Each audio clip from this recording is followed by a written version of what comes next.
Okay, so start करते हैं हम लोग।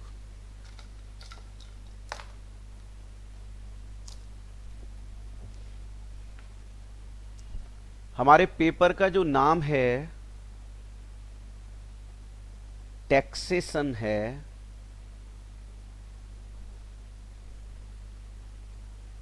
इसमें दो पार्ट होंगे आपके, इनकम टैक्स एंड जीएसटी। दोस्तों, जो भी मैं यहां पर लिखूंगा वो सब आप लोगों ने अपनी कॉपी पर लिखना है, कुछ भी नहीं छोड़ना है। अगर मैं चित्रकारी कर रहा हूं तो वो भी आपकी कॉपी पर होनी चाहिए, right. So keep in mind this thing कि मैं जो कुछ भी लिखूंगा वो सब आप यहां पर अपनी कॉपी पे लिखेंगे और बिल्कुल मन से पढ़ेंगे आप लोग, राइट। क्योंकि हमें रिजल्ट निकालना है। रिजल्ट तभी निकलता है जब हम बहुत मन से पढ़ते हैं। जहां भी डाउट आए आप अपना डाउट वहां लिख देंगे मुझे, मैं आपका डाउट तुरंत ले लूंगा, नॉट एन इशू। हर चीज हमें समझनी होगी। हमारा पेपर है 100 मार्क्स का है, income tax and GST. 60 marks income tax, 40 marks GST. So आज हम जो स्टार्ट करेंगे वो इनकम टैक्स करेंगे, राइट। थोड़ा बड़ा भी है, थोड़ा टफ भी है, तो देख लेते हैं कितना टफ है और क्या है। देखिए, before starting my class I want to discuss with you about teaching style.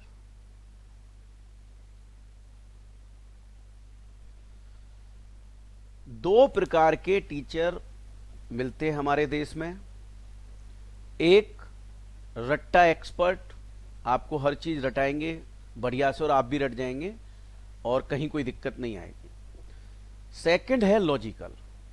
तो सर, रट्टे और लॉजिकल में डिफरेंस क्या है? देखिए, ध्यान से सुनना मेरी बात। रट्टे से फाउंडेशन भी हो सकता है, इंटर भी हो सकता है, नॉट एन इशू। बट अगर आपने अपनी अप्रोच को चेंज नहीं किया, लॉजिकल नहीं हुए, तो फाइनल करना बेहद भारी पड़ जाएगा। क्योंकि हमारा जो इंस्टीट्यूट है वो साफ शब्दों में कहता है कि आपके अंदर नॉलेज एक्सपर्ट होनी चाहिए। सो आपकी एनालिटिकल व्यू जो है वो अच्छा होना चाहिए, और एनालिटिकल व्यू अच्छा होगा तो I sure you, I guarantee कि आपका फर्स्ट शॉट में एग्जाम क्लियर होगा, कहीं दिक्कत नहीं आएगी। सो जैसा कि मैंने यहां पर लिखा कि there are two types of teacher, one is रट्टा expert, other one is logical. So please, I think मैं आप ही से पूछ लेता हूं, आप में से ज्यादातर स्टूडेंट क्या चाहते हैं? You want to go with me with रट्टा और लॉजिकल? प्लीज राइट डाउन, फटाफट लिख के बताएं।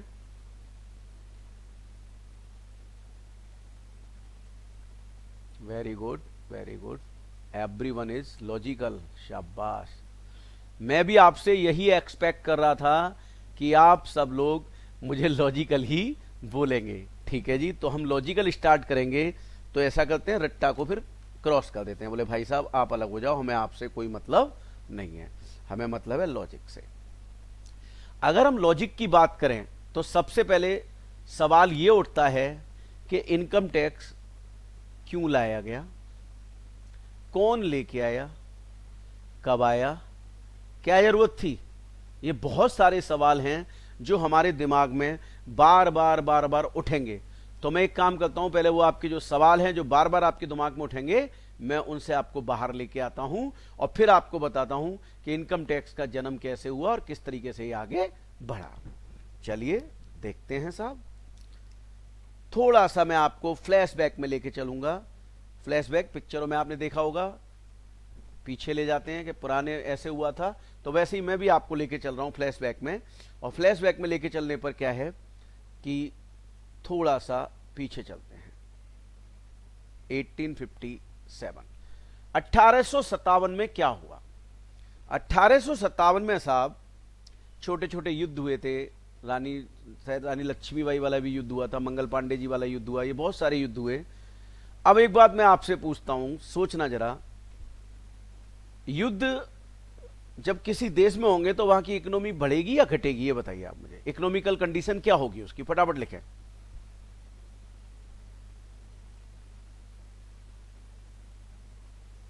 डिक्लाइन, बिल्कुल ठीक लिखा जी आपने, एकदम सहमत हूं मैं आपसे। उस समय अंग्रेजों का शासन था और ब्रिटिश रूल लगा हुआ था, ब्रिटिश रूल। और जैसे आज हमारे फाइनेंस मिनिस्टर हैं निर्मला सीतारमण जी, उस समय अंग्रेजों के शासन में, अंग्रेजी रूल में इंडिया का जो फाइनेंस देखते थे वो थे सर जेम्स विल्सन। अब इन्होंने देखा कि भाई छोटे छोटे गृह युद्ध चल रहे हैं जिसके कारण हमारे देश की इकोनॉमी बढ़ नहीं पा रही है और एकदम हमारी इकोनॉमी डाउन हो रही है, जैसे इस समय हो रखी है, आपने देखा होगा। तो क्या करें? तो ये भी थोड़े से फ्लैशबैक में गए। इन्होंने देखा कि हिंदुस्तान के अंदर पहले क्या होता था, राजाओं का राज्य चलता था साहब। वो होता क्या था? वो होता था जी कि जैसे मान लीजिए दिल्ली का एक राजा था, यूपी का राजा एक था, दोनों अलग अलग राज्य के राजा थे। तो अगर यूपी का कोई व्यापारी दिल्ली में आके कोई व्यापार करना चाहता था तो राजा दिल्ली का कहता था कि भाई साहब करो, हमारी तरफ से पूरी छूट है, आप खूब व्यापार करो, हमारे यहां खूब बिजनेस करो जितना मन है, बट हमारे खजाने में भी आपकी तरफ से कोई ना कोई अमाउंट आना चाहिए। तो सर जेम्स विल्सन साहब सोच में पड़ गए कि बोले यार, जब पुराने जमाने में लोग इस तरीके से खजाने में राजा के जमा कर सकते थे तो फिर आज क्यों नहीं कर सकते? तो बस उन्होंने क्या किया, लोगों से कंपलसरी कर दिया और कहा भैया अब से कोई भी व्यक्ति इनकम अर्न करेगा तो अपनी इनकम का एक हिस्सा कंपलसरीली हमारे पास जमा कराएगा। अब मान लीजिए मैंने कोई इनकम अर्न की, विल्सन साहब बोले लाओ जी मेरा हिस्सा। आपने कोई इनकम अर्न की, आपसे मांगा लाओ जी हिस्सा। जरा बताओ, इनकम में से हिस्सा जा रहा है और बार बार हिस्सा शब्द बोला जा रहा है, ये ज्यादा अच्छा लग रहा है या इनकम में से कुछ जा रहा है टैक्स, मतलब टैक्स के तौर पर, तो इनकम टैक्स शब्द ज्यादा अच्छा लग रहा है। तो मैं समझता हूं आप में से ज्यादातर लोग बोलेंगे सर इनकम टैक्स अच्छा लग रहा है, तो इस तरीके से इसका नाम इनकम टैक्स पड़ा क्योंकि इनकम में से देना पड़ता था। और जैसा कि आप जानते हैं, जब तक कोई बात लिखी हुई ना हो कोई मानने को तैयार नहीं होता। तो साहब ये हुआ, सबसे पहले विल्सन साहब ने यानी अंग्रेजी हुकूमत ने 1860 में first income tax act India में बनाया। देखिए सीधे शब्दों में मैं एक बात कहता हूं, जब तक कोई बात लिखी हुई नहीं होती कोई मानने को तैयार नहीं होता। एक सिंपल सा मैं एक एग्जांपल आपके सामने लेता हूं। आप मान लीजिए किसी दोस्त के घर गए और उस फ्रेंड के घर आपने बेल बजाई और बेल बजाने के बाद दोस्त ने गेट नहीं खोला, आपने फिर बेल बजाई, उसने फिर गेट नहीं खोला, आपने फिर बेल बजाई, उसने फिर गेट नहीं खोला। फिर ह्यूमन नेचर है, आप 4-5 बार तेजी से बजाते हो और फिर अचानक से गेट खुलता है और पता चला 2-3 कुत्तों ने आपके ऊपर अटैक कर दिया। तो देखिए, आप क्या कुत्तों के लिए मेंटली प्रिपेयर थे? नहीं थे, कतई नहीं थे साहब, बिल्कुल नहीं थे आप मेंटली प्रिपेयर। लेकिन अगर गेट पे लिखा होता कुत्तों से सावधान, तो मैं आपको गारंटी देता हूं आप बेल बजा के 6 फीट दूर खड़े होते और उसका फायदा ये होता कि आपके ऊपर कुत्ते अटैक नहीं कर पाते। तो इसका मतलब सीधी सी बात है कि लिखा हुआ होता है तो लोग मानते हैं। तो इसलिए अंग्रेजी हुकूमत ने सबसे पहले इनकम टैक्स 1860 में लिखा, फर्स्ट क्लास चला, बहुत अच्छा चलता रहा। 1947 में हम लोग हो गए आजाद। अब हम आजाद हो गए तो साहब इसके बाद क्या होगा? बोले साहब इसके बाद कुछ नहीं, थोड़ा सा हमें समय लगा आजादी के बाद और हमने अपना देश का एक कानून बना दिया 26 जनवरी 1950 को, और जिसका नाम है कॉन्स्टिट्यूशन। ध्यान रखिएगा, कॉन्स्टिट्यूशन हमारे देश का कानून है। इसमें अगर कोई बात लिखी हुई है तो उसके ऊपर लॉ बन जाएगा, अगर नहीं बनी लिखी हुई है बात तो लॉ नहीं बन पाएगा। तो कॉन्स्टिट्यूशन इज द मदर और फादर ऑफ ऑल लॉ। जितने भी इंडिया में लॉ हैं सबके मदर या फादर हैं, यहीं पे है। तो यहीं से आइडिया जाए और फिर ये अलग अलग एक्ट बना दिए गए, income tax act, customs act, GST, बहुत सारे एक्ट आपके कॉन्स्टिट्यूशन से बने। अच्छा, कॉन्स्टिट्यूशन में भी एक बात लिखी हुई थी कि हर 28 फरवरी को हम क्या लेके आएंगे साहब? बजट लेके आएंगे। अभी आपको पता ही है बजट लेके आएंगे, गवर्नमेंट बजट लेके आती है। तो ये बजट लेके आएंगे, ये 28 फरवरी डेट इसकी शुरू में ये रखी गई थी। पर आप ये कहोगे नहीं सर अब तो बजट की डेट चेंज हो गई। बिल्कुल हो गई जी, मैं लिख देता हूं 1 फरवरी। मोदी सरकार ने ये डेट चेंज की और ये डेट अब हो गई है 1 फरवरी। यानी अब बजट हमारा कब आता है? 1 फरवरी को हमारा बजट आ जाता है। सर ये बजट होता क्या है? बजट में बहुत सारी बातें हैं। बजट में ये देखा जाता है पैसे कहाँ से आएंगे, इनफ्लो क्या होगा, और फिर हमारी गवर्नमेंट बताती है हम उसका आउटफ्लो क्या करेंगे। और बहुत बड़ा बजट होता है, कृषि सेक्टर का होता है, डेवलपमेंट का होता है, हर चीज का, हेल्थ का, बहुत सारी चीजों का। इन्हीं में से एक पार्ट होता है हमारा टैक्स रिलेटेड, और टैक्स रिलेटेड बात होती है फाइनेंस एक्ट में, चाहे वो डायरेक्ट टैक्स हो चाहे इनडायरेक्ट टैक्स। सो ये फाइनेंस एक्ट में बातें होती है हमारी डायरेक्ट इनडायरेक्ट टैक्स की, और फिर हम यहां से डायरेक्ट और इनडायरेक्ट टैक्स में जो अमेंडमेंट होते हैं उन्हें यहां पर पुट कर देते हैं। बाद में और आएगी और मैं डिटेल में डिस्कस कराऊंगा। अभी मैं बताना चाहता हूं कि ये बजट का एक छोटा सा पार्ट है आपका फाइनेंस एक्ट, यानी डायरेक्ट टैक्स और इनडायरेक्ट टैक्स में कोई बदलाव होता है वो आपका यहां इनकॉर्पोरेट कर दिया जाता है, लेकिन पहले वो कहां आता है? फाइनेंस एक्ट में आता है। फाइनेंस एक्ट का पार्ट होता है आपका डायरेक्ट टैक्स। आपने फाउंडेशन में पढ़ाई है, इकोनॉमिक्स वाले सरिया मैडम ने आपको पढ़ाया होगा। वो क्या पढ़ाया होगा कि जो आप पे कर रहे हैं अपनी जेब से डायरेक्ट, वो डायरेक्ट टैक्स, और जो इनडायरेक्टली आपकी जेब से पे हो रहा है इनडायरेक्ट टैक्स। सर कुछ समझ नहीं आया? अरे बड़ी सीधी सी बात है। आप में से कितने लोग हैं जो इनकम टैक्स पे करते होंगे? बहुत ना के बराबर, क्योंकि इंडिया में ही कुछ बहुत कम लोग पे करते हैं। तो सर इनडायरेक्ट टैक्स सब पे करते हैं। आप पे करते हैं, मैं करता हूँ, मतलब छोटा सा बच्चा पे करता है। अगर कुछ भी हम खरीदते हैं तो वो इनडायरेक्ट टैक्स पेड हमें आइटम मिलता है। तो इसमें क्या होता है, बजट में हमें बताया जाता है कि भैया हमने क्या क्या प्लस माइनस करना है, कहाँ से आएगा कहाँ जाएगा, फिर फाइनेंस एक्ट में क्या हमने अमेंडमेंट किए जिसका इफेक्ट आने वाले ईयर से कैसे कैसे आएगा। बहुत बढ़िया बात साहब। तो हमने क्या किया, थोड़े से ज़्यादा अमेंडमेंट कर दिए। कौन से वाले कानून में? अंग्रेजों वाले में। और भैया क्या हुआ, लगभग 10 साल के अंदर अंदर ये वाला जो कानून इतने सालों से चला आ रहा था, ये वाला 1860 वाला, भैया इतना टफ हो गया, ये इतना टफ हो गया कि अंग्रेजों की खुद समझ में नहीं आ रहा कि यार ये हमने कानून बनाया था। अब समस्या क्या है, जब इस तरीके की बात होती है कि कुछ टफ हो जाती हैं चीज़ें, समझ से बाहर आती हैं, नहीं आती हैं समझ में, बिल्कुल ऊपर से निकल जाती हैं, तो ऐसी स्थिति में एक इलाज है इसका कि भैया एक काम करो, ऐसी बात को रिप्लेस कर दो, रिप्लेसमेंट। सो आजाद हिंदुस्तान ने सबसे पहले इनकम टैक्स एक्ट बनाया 1961 में। ये हमारे हिंदुस्तान का हमारा अपना इनकम टैक्स एक्ट है, ये हमारे अंग्रेजों वाला नहीं है। अंग्रेजों वाला तो हमने हटा दिया था, ठीक है। अब ये हमारा एक्ट आ गया 1961। जब ये एक्ट आया लोगों ने बड़ी तारीफें की, बोले यार क्या एक्ट है यार, क्या लॉ बनाया, बड़ा सिंप्लीफाइड था। बट एक प्रॉब्लम, हर साल अमेंडमेंट होना, और अगर अमेंडमेंट होंगे तो नेचुरल बात है वो डायरेक्ट और इनडायरेक्ट टैक्स में भी आएंगे। तो हुआ क्या, ये अमेंडमेंट, जैसे हम इनकम टैक्स की बात करें, मान लो लगभग 6 सेक्शंस हर साल फॉर एग्जाम्पल अमेंड हो जाते हैं। तो देखिए 50 साल से ऊपर हो चुके हैं अब, तो लगभग 300 सेक्शंस के आसपास अमेंड हो गए। नहीं, बहुत सारे ऐसे भी हैं जो एज इट इज चले जा रहे हैं, लेकिन बहुत सारे ऐसे चेंज भी हो गए। अब बात आती है टोटल सेक्शंस कितने हैं सर इनकम टैक्स एक्ट में। तो देखिए total section income tax act में है 298। तो आज की डेट में हमने क्या किया, इसमें बहुत सारे अमेंडमेंट कर करके जो ओरिजिनल इनकम टैक्स एक्ट था हमारा, वो काफी हद तक हमने चेंज कर दिया। और आज उसका परिणाम ये हुआ कि जो इंडियन इनकम टैक्स एक्ट है, ये इंडिया का नहीं, पूरे वर्ल्ड का सबसे टफ एक्ट माना जाता है, पूरे वर्ल्ड का सबसे टफ एक्ट। सर फिर हम कैसे पढ़ेंगे? अरे क्यों घबरा रहे हो यार, चिंता मत कीजिए, लॉजिकल करेंगे, सब कुछ क्लियर होगा। तो सर जब ये इतना टफ हो गया है, लोगों को बड़ा टफ लगता है, तो सर इसका कोई रिप्लेसमेंट नहीं है? हाँ जी, गवर्नमेंट ने डीटीसी और जीएसटी दोनों पे बात रखी थी। जीएसटी आप सबके सामने है, आ चुका है, पर डीटीसी डायरेक्ट टैक्स कोड अभी तक हमारा आगे नहीं बढ़ पाया।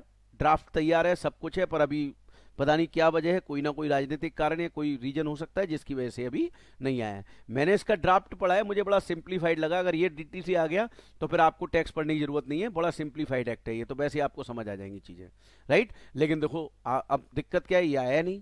जब ये नहीं आया तो आपकी मजबूरी क्या है, 1961। और 1961 की स्थिति ये है, इतना टफ हो गया है कि एक दिन मेरे एक फ्रेंड ने मुझे यूएस से फोन किया, मुझसे कहता है संजीव भाई मैं यार इंडिया कितने दिन के लिए आ जाऊं।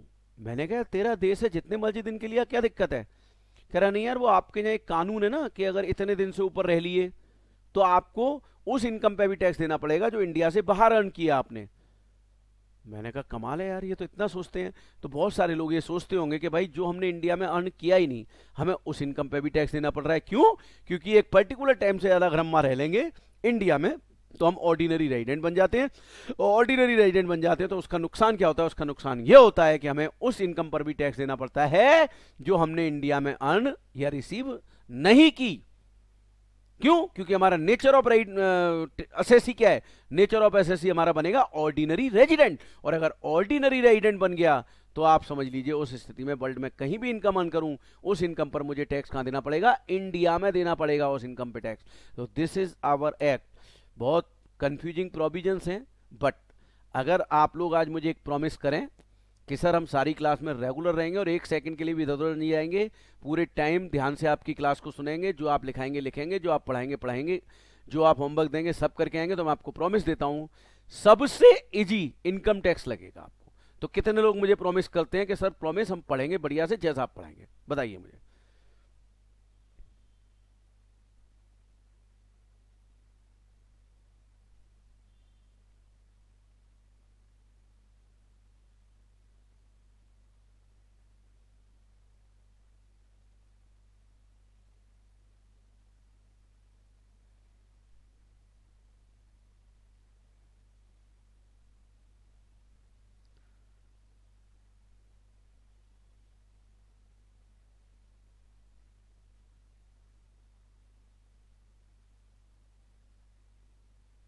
ओके, चलिए सबका बहुत बहुत धन्यवाद। और मैं आपको प्रॉमिस करता हूं कि ये टैक्स में आपको बिल्कुल दिक्कत नहीं होगी। हम एक एक बात को बहुत ध्यान से पढ़ेंगे। चूंकि हमारे पास 25 लेक्चर हैं तो बस आपको थोड़ा ज़्यादा पढ़ना होगा, है ना? जो मैं आपको बोलूँ पढ़ के आना है आपने। एकदम क्लियर होगा, टेंशन मत लीजिए, ठीक है? चलिए, तो बताइए यहाँ तक समझ है? एकदम यहाँ तक क्लियर हो गया? ये हिस्ट्री थी जो मैंने आपको समझानी थी। Is it clear to all of you? Okay, ठीक है। चलिए अब आगे बढ़ते हैं हम। हमें 1961 पढ़ना है, हम 1961 पढ़ेंगे साहब। सर जरा ये भी बताइए इस टैक्स का हमारे देश में होता क्या है? लो जी मैं बता देता हूँ। सबसे पहले तो हमें ये पता होना चाहिए कि गवर्नमेंट को पैसे आते कहाँ कहाँ से हैं। देखो, इनकम टैक्स से, जीएसटी से, अभी कुछ एक्साइज भी बचा हुआ है वहाँ से, कस्टम्स है वहाँ से, और गवर्नमेंट कंपनीज से। गवर्नमेंट कंपनीज बिजनेस करती है ना वहाँ से। तो यहाँ पर ये पैसे इकट्ठे होते हैं। कोई बता सकता है सबसे ज़्यादा पैसे कौन से टैक्स से आते होंगे? लिख के बताओ।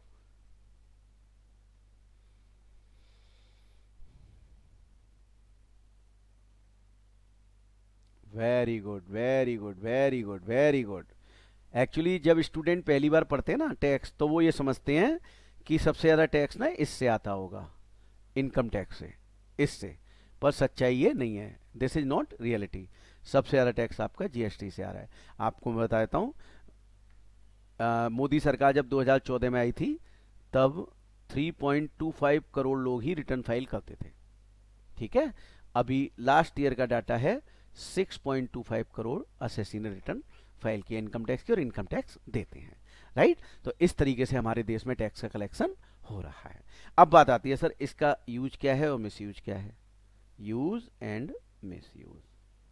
देखिए साहब, use infrastructure like road, hospital, dam, bridges, school, education, सब चीज़ें। मिस यूज, हमारे देश में बहुत करप्शन होता था, तो बहुत सारा पैसा हमारा यहाँ पर करप्शन में भी चला गया। तो देखिए, ये जो मैंने अभी आप तक पढ़ाया था, दिस वाज जस्ट हिस्ट्री। समझ आई? बहुत अच्छी बात है। नहीं समझ आई, टेंशन नहीं लेनी है। अब हम लोग स्टार्ट करेंगे कि आगे क्या क्या होना है। तो देखिए, सबसे पहले मैं दो शब्द लिखने जा रहा हूं, प्रीवियस ईयर और दूसरा है असेसमेंट ईयर। अगर मैं ये मान के चलूं कि मेरे स्टूडेंट्स को प्री इनकम टैक्स बिल्कुल नहीं आता, तो प्रीवियस ईयर का मतलब लास्ट ईयर हुआ, ठीक है? और लास्ट ईयर का मतलब 1/1/20 से 31/20। बट अब आपके मन में एकदम से उथल पुथल हुई होगी, सर ये क्या लिख दिया आपने? ये थोड़ी ना होता है सर, ये होता है 1/4/2020 टू 31 मार्च 21। सर ये होता है, आपने ये क्यों लिखा? देखिए, जैसा कि मैंने आपसे प्रॉमिस किया था कि मैं हर बात को लॉजिक पे लेके चलूंगा, तो इसका भी लॉजिक मैं बता रहा हूं, ध्यान से सुनिएगा। देखिए, ये कैलेंडर ईयर है, अंग्रेजों की देन है। आप मुझे एक बात बताइए, इनकम टैक्स एक्ट हम इंडिया के लिए पढ़ रहे हैं, या इंडिया के लिए बन रहा है, या अंग्रेजों के लिए? किसके लिए है?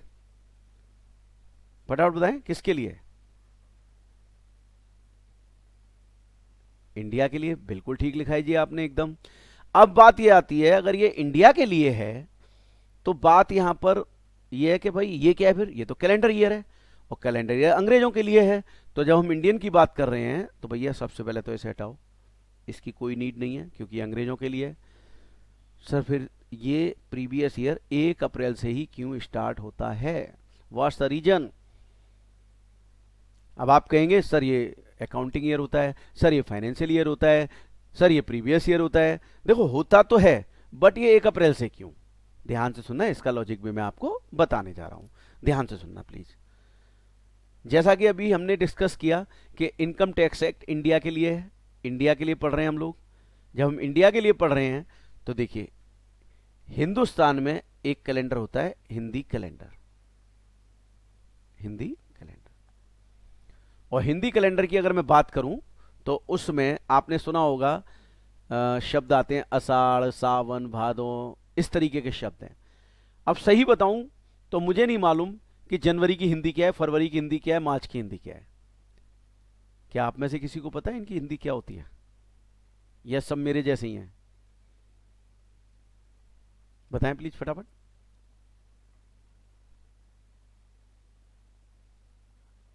ओके, एक बच्चे को पता था भाई, गुड। चलिए, तो ध्यान से सुने। हिंदी कैलेंडर में हमारा हिंदी जो साल स्टार्ट होता है वो नवरात्रे आते हैं ना, नवरात्रे, नवरात्रि, मार्च के नवरात्रे जो होते हैं पहले नवरात्रे से स्टार्ट होता है।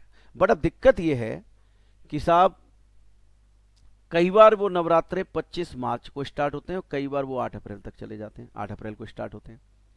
अब मान लो मैं यहां से ईयर स्टार्ट करूं तो ये ईयर, चूंकि देखिए हम कंफर्टेबल किस में हैं, जनवरी फरवरी मार्च में, आषाढ़ सावन भादों में नहीं है कंफर्टेबल इतने। तो उस बेसिस पर अगर हम चले हैं तो ये 24 मार्च को खत्म होना चाहिए, बट हिंदी का साल खत्म हो रहा है 7 अप्रैल को, क्योंकि 8 से नया स्टार्ट हो रहा है। तो ये कंफ्यूजिंग है थोड़ा सा, है ना। कई बार हमारे नवरात्रे 10 हो जाते हैं, एक बढ़ जाता है, कई बार 8 रह जाते हैं, एक घट जाता है। तो ये हिंदी कैलेंडर में फ्लैक्चुएशन है थोड़ी सी। तो अब बात आती है कि सर फिर 1 अप्रैल क्यों ली? देखिए लॉजिक बड़ा साफ है। आज मैं आप लोगों से पूछूं कि भाई ऐसा है यार, एक काम करते हैं, एक क्लब ज्वाइन करते हैं और शाम को हम सारे दोस्त ना वहां मिला करेंगे और वहां पे बैडमिंटन वगैरह, टीटी वगैरह खेला करेंगे, कुछ स्विमिंग करा करेंगे, थोड़ी हेल्थ एक्सरसाइज हो जाया करेगी। और मैं ये बात मान लो आपसे कहता हूं 25 मार्च को, 25 मार्च को, तो मैं गारंटी दे रहा हूं आप में से कोई एक बोल पड़ेगा सर रुकिए ना, आ रही है ना 1 तारीख, 1 तारीख से स्टार्ट कर देते हैं सर। तो लॉजिक समझ आ रहा है कि किसी चीज को स्टार्ट करना है तो 1 तारीख से ज्यादा अच्छा रहता है, वो मंथ बना रहता है पूरा, इसलिए ये ईयर उठाया गया 1 अप्रैल। और यहां से स्टार्ट करके 12 महीने ही खत्म होने थे, इसलिए 31 मार्च। और ये करने के लिए जरूरत था ताकि क्या हो जाए, यूनिफॉर्मिटी हो जाए, यूनिफॉर्मिटी, 12 महीने का ईयर हर साल रहे। सो हिंदी कैलेंडर ईयर जो है date is only base, date is not taken, date is base for 1 April. अब देखिए अंग्रेज कितने चालू थे, चलाक थे, उनका न्यू ईयर तो हैप्पी न्यू ईयर और हमारा न्यू ईयर अप्रैल फूल। बताइए गलत बात थी कि नहीं है? हमारे न्यू ईयर को अप्रैल फूल बता रहा है, दिस इज रॉन्ग यार। खैर, सो हमें याद रखना है कि हमारा न्यू ईयर है और हम यहां से ईयर स्टार्ट करेंगे और नेचुरल बात है 12 महीने खत्म यही होंगे, इसलिए हमारा ईयर 1 अप्रैल 20 से 31 मार्च 21 तक जाएगा। क्लियर? अब बात आती है सर प्रीवियस ईयर के बाद। अब देखिए इससे नेक्स्ट डे हुआ 1/4/2021 to 31 March 22। So 21-22 is our assessment year. Whatever we earn the income in this previous year, please mind my words what I am saying right now, whatever we earn the income in the previous year, we have to pay tax in the next year, that is called assessment year. So इस year में हम tax calculate करते हैं और calculate करके इस year में हम क्या पे करेंगे, टैक्स। प्रीवियस ईयर में अर्न करो पूरे साल, और फिर अगले साल असेसमेंट ईयर में क्या दे दो, टैक्स दे दो। सो प्रीवियस ईयर्स में स्टार्ट करें, मतलब इनकम अर्न करेंगे पूरे साल में, कभी भी अर्न कर लीजिए, और टैक्स देना है आपने अगले साल में। सो प्रीवियस ईयर में इनकम अर्न होगी और टैक्स देंगे अगले साल में। अगले साल में टैक्स देंगे तो वो कहलाएगा असेसमेंट ईयर। क्लियर? अब मेरा सवाल यह है, क्या असेसमेंट ईयर 12 महीने से कम या ज्यादा का हो सकता है? हो सकता है तो बताइए यस और नो। 12 महीने से कम या ज्यादा का असेसमेंट ईयर हो सकता है या नहीं?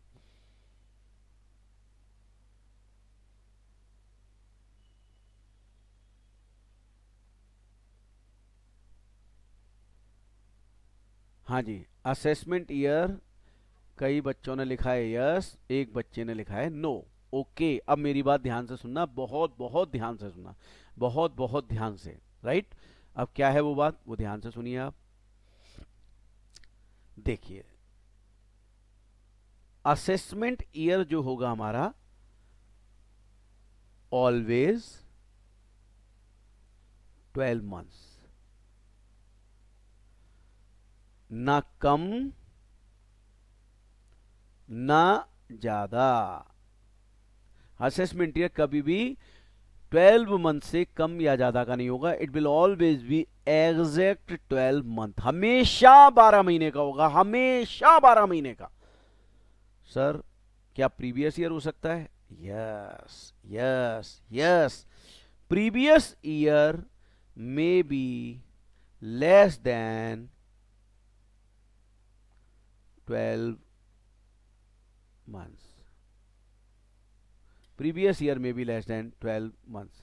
सर इन विच केस, ध्यान से सुनिएगा ये भी, जब भी हम अपनी लाइफ में इनकम अर्न करना शुरू करते हैं तो हमारा फर्स्ट प्रीवियस ईयर, प्लीज मेरे वर्ड्स ध्यान से सुनिएगा, हमारा फर्स्ट प्रीवियस ईयर उसी दिन स्टार्ट होता है जिस दिन हमने बिजनेस या प्रोफेशन स्टार्ट किया या जॉब ज्वाइन की, और एंड होता है हमेशा आने वाली 31 मार्च को। मेरे वर्ड्स दोबारा सुनिए। देखिए, मैं आपसे एक बात पूछता हूं, बड़े सीधे शब्दों में एकदम सिंपल बात पूछूंगा, और वो बात यह है कि इनकम अर्न कैसे हो सकती है। तो देखिए, इनकम एक तो आप जॉब करके कर सकते हैं, दूसरा आप बिजनेस करके कर सकते हैं, और तीसरा आप सीए बन गए तो सीए बन के भी कर सकते हैं भाई प्रोफेशन। इन 3 तरीके से आप इनकम अर्न कर सकते हैं। तो हमारी गवर्नमेंट ने कहा कि जब भी आप इनकम अर्न करना शुरू करेंगे तो आपका फर्स्ट प्रीवियस ईयर, फर्स्ट की बात हो रही है, उस दिन स्टार्ट होगा जिस दिन आपने जॉब ज्वाइन की, बिजनेस स्टार्ट किया, प्रोफेशन स्टार्ट किया। Date of starting of business और प्रोफेशन और job, your first previous year will be starting on that particular date. Right? चलिए, अब बात यह आती है कि सर एक आध एग्जाम्पल कर दीजिए। लो जी, एग्जाम्पल से समझ लेते हैं। Suppose I start my business on 15 सितंबर 2020। मैं अपना बिजनेस 15 सितंबर 2020 को स्टार्ट करता हूं, तो my first previous year will be starting on this particular date and will be end on always coming 31 March. यानी जिस दिन भी बिजनेस स्टार्ट करेंगे वहां से स्टार्ट होगा और एंड होगा हमेशा आने वाली 31 मार्च को। तो हमारा फर्स्ट प्रीवियस ईयर होगा यहां से यहां तक, और इसके बाद हमेशा 1 अप्रैल स्टार्ट होगा, 31 मार्च को खत्म होगा। ठीक है? एक और एग्जांपल लेता हूं। Suppose I start my business on 15 March 2021। सब लोग लिख के बताएं when it will be end, फटाफट लिख के दिखाएं when it will be and.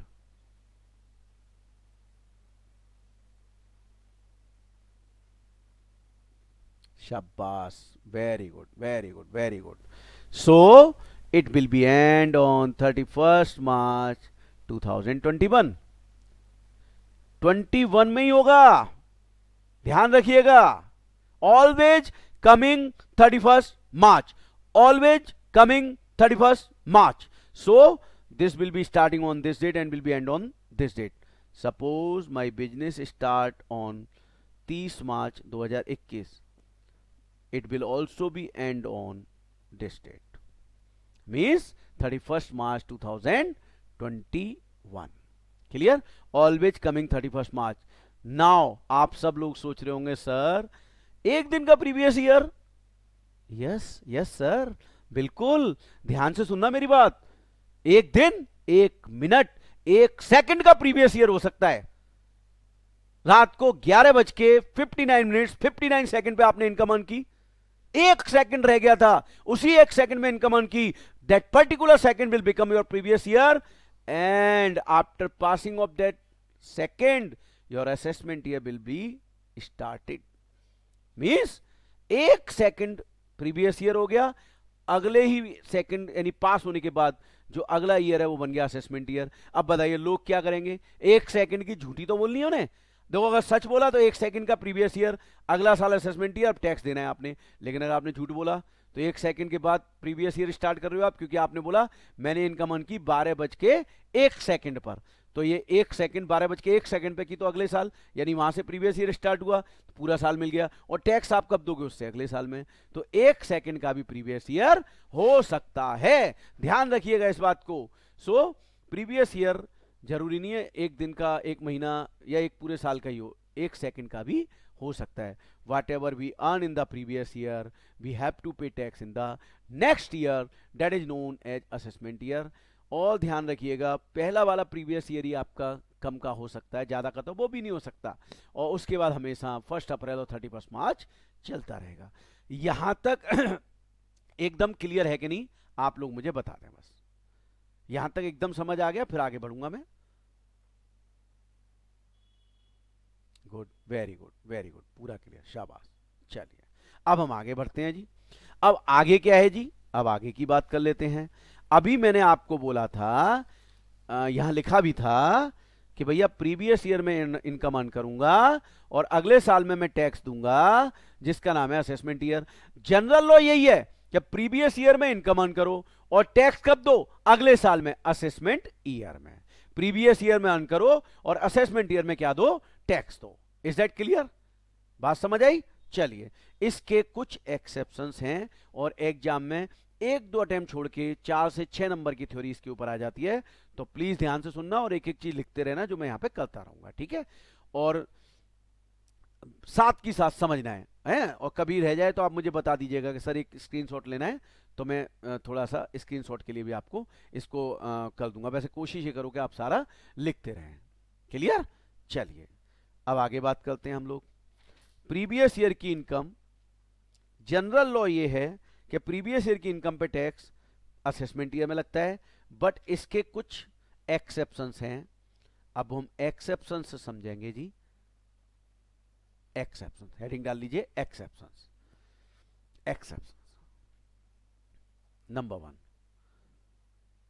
मैंने आपको बताया है प्रीवियस ईयर की इनकम पर जनरली टैक्स कब लगता है, असेसमेंट ईयर पे लगता है, असेसमेंट ईयर में लगता है, राइट?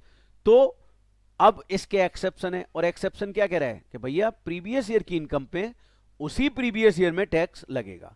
तो अब मुझे ये देखना है और आपको समझाना है आखिर ऐसी क्या मजबूरी हो गई गवर्नमेंट की, जो गवर्नमेंट को अपनी बात से वापस मुड़ना पड़ा। जनरल लॉ जो था वो ये था कि प्रीवियस ईयर की इनकम पे टैक्स कब देना था, असेसमेंट ईयर में। बट ऐसी क्या मजबूरी आई कि कुछ केसेज में गवर्नमेंट ने कहा कि प्रीवियस ईयर की इनकम पे टैक्स आपको कब देना है, उसी प्रीवियस ईयर में। तो पहला एक्सेप्शन है income of a non resident from shipping business. Please लिखते रहिएगा, shipping business, income of a non resident from shipping business.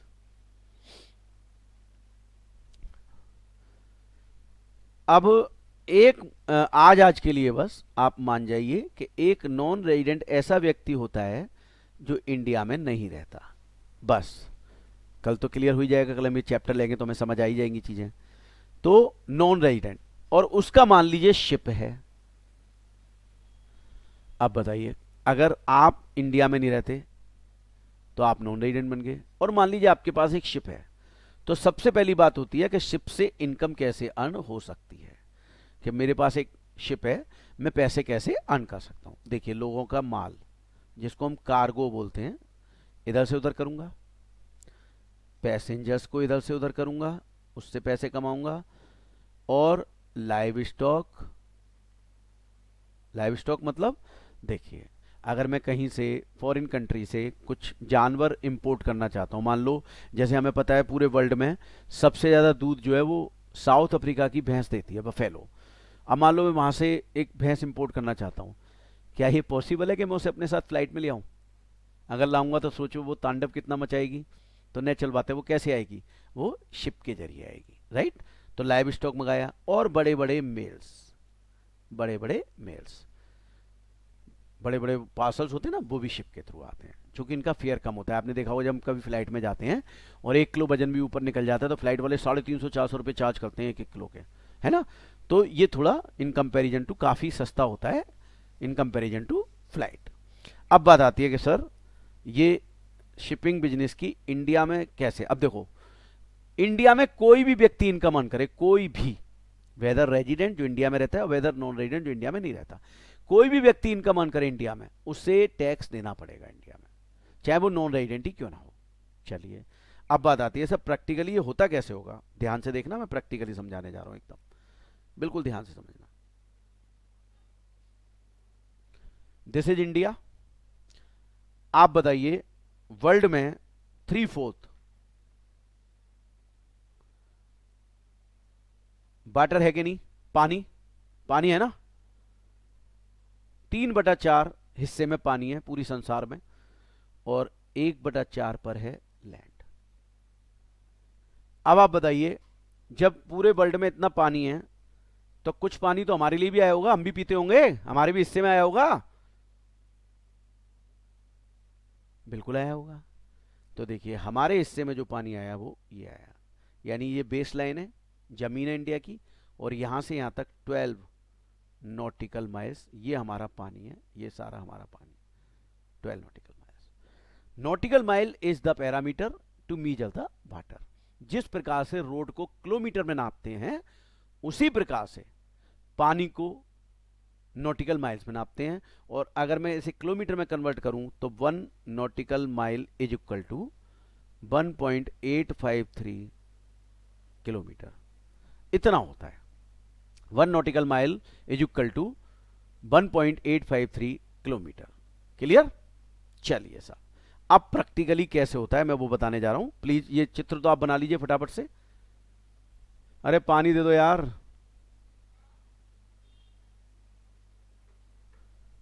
हाँ जी साहब, तो बताइए, कस्टम डिपार्टमेंट यही होगा ना, कस्टम डिपार्टमेंट, पानी के ऊपर कंट्रोल जो वो कस्टम डिपार्टमेंट का है।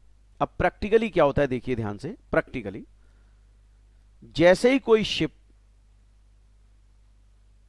ये आता है, रख दीजिए,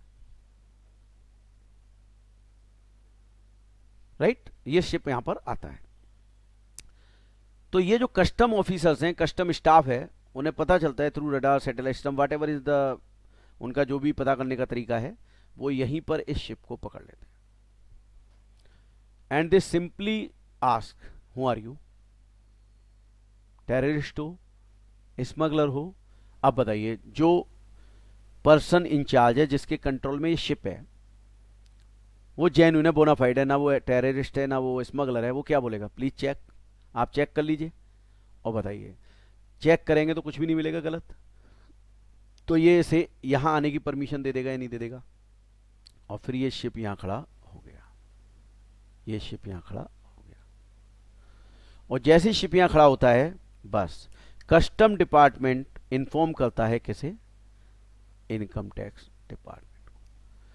पोर्ट, एयरपोर्ट एक ऐसी जगह है जहां 24 hours income tax department open रहता है, क्योंकि इंटरनेशनल फ्लाइट्स आती जाती रहती हैं, तो भैया टैक्स का ट्रीट करने के लिए कौन बैठेगा, तो वो 24 आवर्स यहाँ पर अवेलेबल रहते हैं।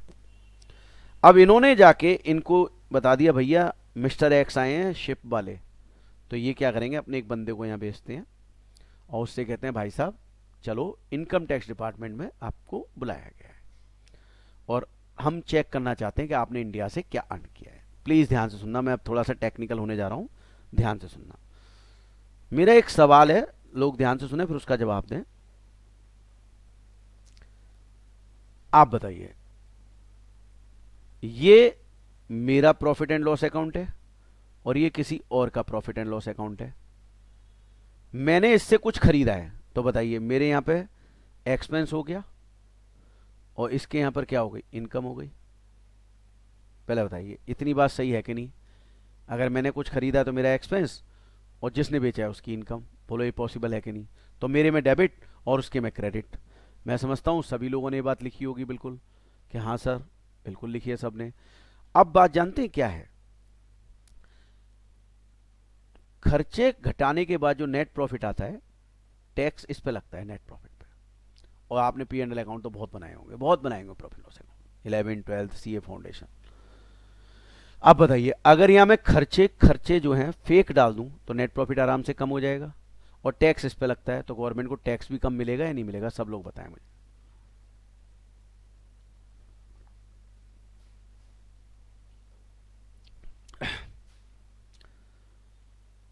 बिल्कुल जी, एकदम सही कही आपने, कम मिलेगा। अब अगर कम मिलेगा तो बात ये आती है कि सर टैक्स कम करने के लिए क्या खर्चे फेक डाले जा सकते हैं? बोले भैया हिंदुस्तान है, कुछ भी हो जाता है। वास्तव में ट्रांजैक्शन नहीं हुआ इनके बीच, पर कुछ सेटिंग कर करू के, पैसे की आपस में सेटिंग कर करू के इसने अपनी इनकम दिखा दी, इसने खर्चा दिखा दिया। अब देखिए इसने कुछ तो अपने बिल दिखाने हैं ताकि प्रॉफिट बने, और इसका मान लो ज़्यादा इनकम आ रही है तो इसने कुछ बिल फेक ले लिए ताकि ये, अब ये फेक बिल नहीं बेसिकली है तो जेन्युइन, पर प्रॉब्लम क्या हुई, इस तरीके से सेटिंग हो गई इनकी कि यहाँ से खर्चे देखे और वहाँ से इनकम, और गवर्नमेंट क्रॉस टैली करना चाहे तो जितना अमाउंट का यहाँ खर्चा है उतनी अमाउंट की यहाँ पर इनकम दिख रही है। तो गवर्नमेंट भी कहेगी बोले भैया ठीक है, अगर इनकम है तो खर्चा बात ओके। और जबकि वास्तव में क्या है, वो फेक बिल है। और गवर्नमेंट इंडिया में ये फेक बिल नहीं पकड़ पा रही। क्यों? क्योंकि आपको बता देता हूँ उसका रीजन ये है कि जो हम रिटर्न फाइल करते हैं, हमारे हिंदुस्तान में जितनी भी रिटर्न फाइल होती हैं, 3 to 5% रिटर्न, 3 से 5% रिटर्न, उन्हीं की डेप्थ चेकिंग होती है। यानी 95% की तो डेप्थ चेकिंग होती नहीं है, जो आपने रिटर्न फाइल की वही एक्सेप्ट हो गई। पर 3 to 5 में, अब देखिए किस्मत की बात है, जिसकी निकल आई लॉटरी उनका काम खराब हो गया, मतलब उनको अब चेक होगा, उन्होंने जो मैनिपुलेशन किया सब पकड़ में आएंगी। तो भैया जनरली ये फेक चीजें पकड़ में नहीं आती। अब बताइए जब कोई चीज इंडिया में पकड़ में नहीं आ रही, तो एक फॉरेनर इंडिया में आ रहा है और वो इंडिया से ये ले रहा है और खर्चे वो बाहर के ही करके ला रहा है। आप बताइए जब इंडिया के खर्चे नहीं पकड़ पा रहे हम, तो जो बंदा बाहर से फेक बिल बनवा के ला सकता है, हम कैसे पकड़ पाएंगे इसे? पॉसिबल है क्या? नहीं है पॉसिबल।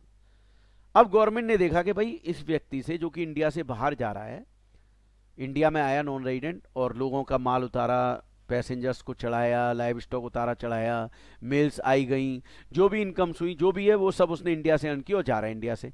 अब इंडिया से जा रहा है तो नेचुरल बात है हमारी गवर्नमेंट क्या चाहती है, हमें टैक्स मिल जाए। अब टैक्स मिले कैसे? अगर मान लो इसके प्रॉफिट एंड लॉस अकाउंट पर हम विश्वास करें, तो ये बताइए काफी सारे एक्सपेंडिचर दिखा के प्रॉफिट की जगह क्या दिखा सकता है? Net loss.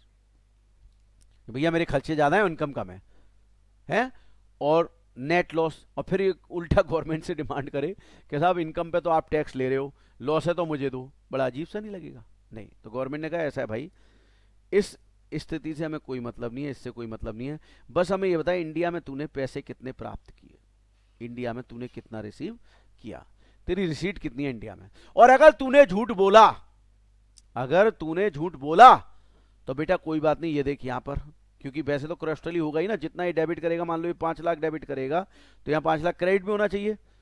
तो इसको हम चेक करेंगे, अगर ये दोनों जगह सेम नहीं है तो कोई एक तो गलत है, तैयार हो जाओ पेनल्टी के लिए, छोड़ेंगे नहीं तुम्हें। तो इसका मतलब ये जो इंडिया में प्राप्त हुआ इसे, ये सही सही बताएगा, और अगर सही सही नहीं बताएगा तो नेचुरल बात है यहां से क्रॉस टेली होगा, फिर ये टैक्स के साथ साथ पेनल्टी का भी जिम्मेदार होगा। तो ये सही सही बता देता है। अब मान लो इंडिया में इसने रिसीट की वो 1 करोड़ रुपए की, 1 करोड़। अब बात आती है कि ये तो रिसीट है जी, यानी एक तरीके से सेल्स, यानी बिफोर एक्सपेंडिचर सारे खर्चे हैं।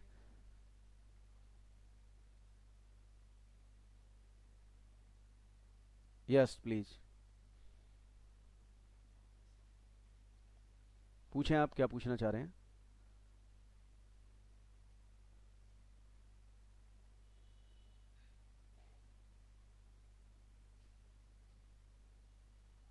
अनम्यूट नहीं हुआ क्या आपका?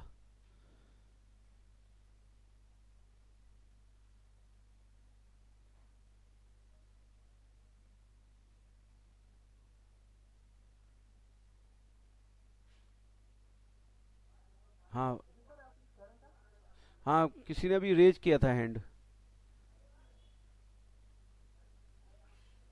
चले कोई नहीं। अब अगर किसी को डाउट है तो प्लीज आप लिख दीजिएगा, मैं आपके डाउट ले लूंगा, कोई दिक्कत नहीं है ना, क्लास ऐसे रोकने का कोई फायदा नहीं होगा। ठीक है। अब मेरी बात ध्यान से सुने आप लोग सब, बहुत ध्यान से सुनिएगा। अब 1 करोड़ रुपए की रिसीट हुई, ये सच बताएगा, और अगर इसने सच नहीं बताया तो ये खुद ही फंस जाएगा बेचारा, तो ये सच बताएगा।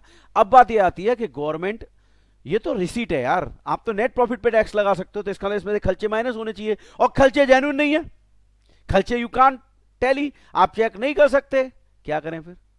तो गवर्नमेंट ने क्या किया, एक सर्वे कराया शिपिंग कंपनीज का, क्या देखो जरा शिपिंग कंपनी क्या प्रॉफिट दिखा रही है, किसी का 10%, किसी का 8%, किसी का 6%, किसी का कुछ, किसी का कुछ।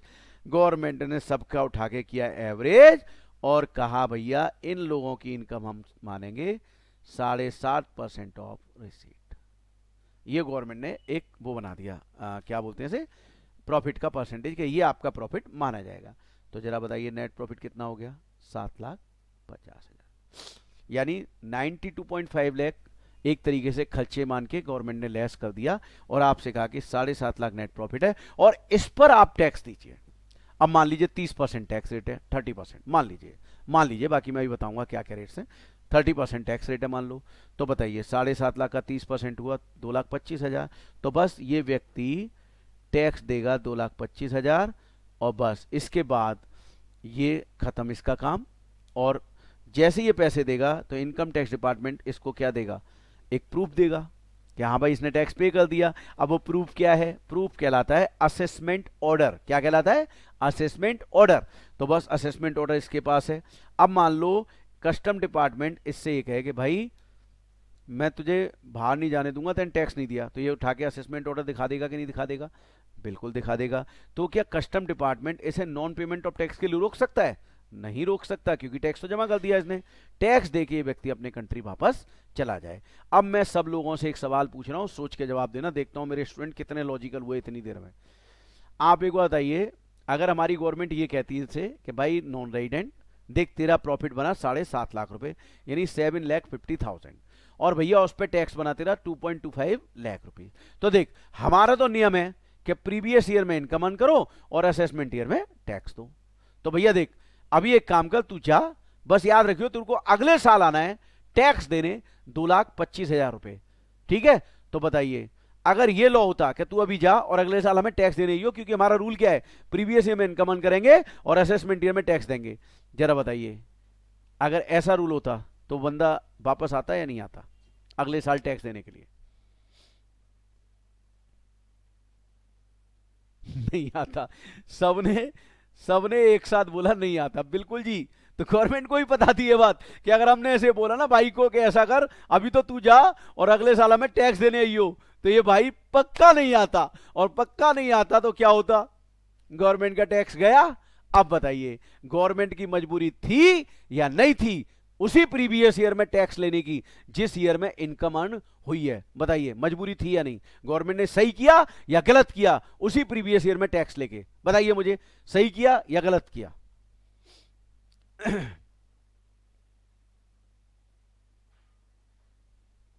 सही किया, very good very good very good very good.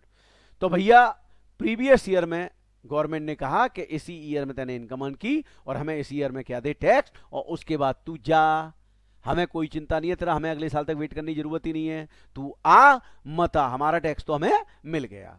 So I think point number 1 is absolutely clear to all of you कि प्रीवियस ईयर में हमने टैक्स क्यों लिया। ठीक है, अब मैं ले चलता हूं आपको पॉइंट नंबर 2 की तरफ।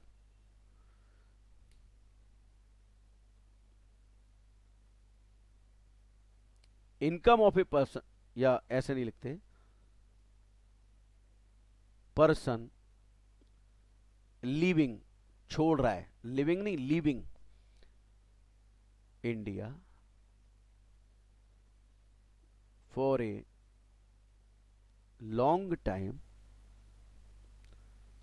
और परमानेंटली।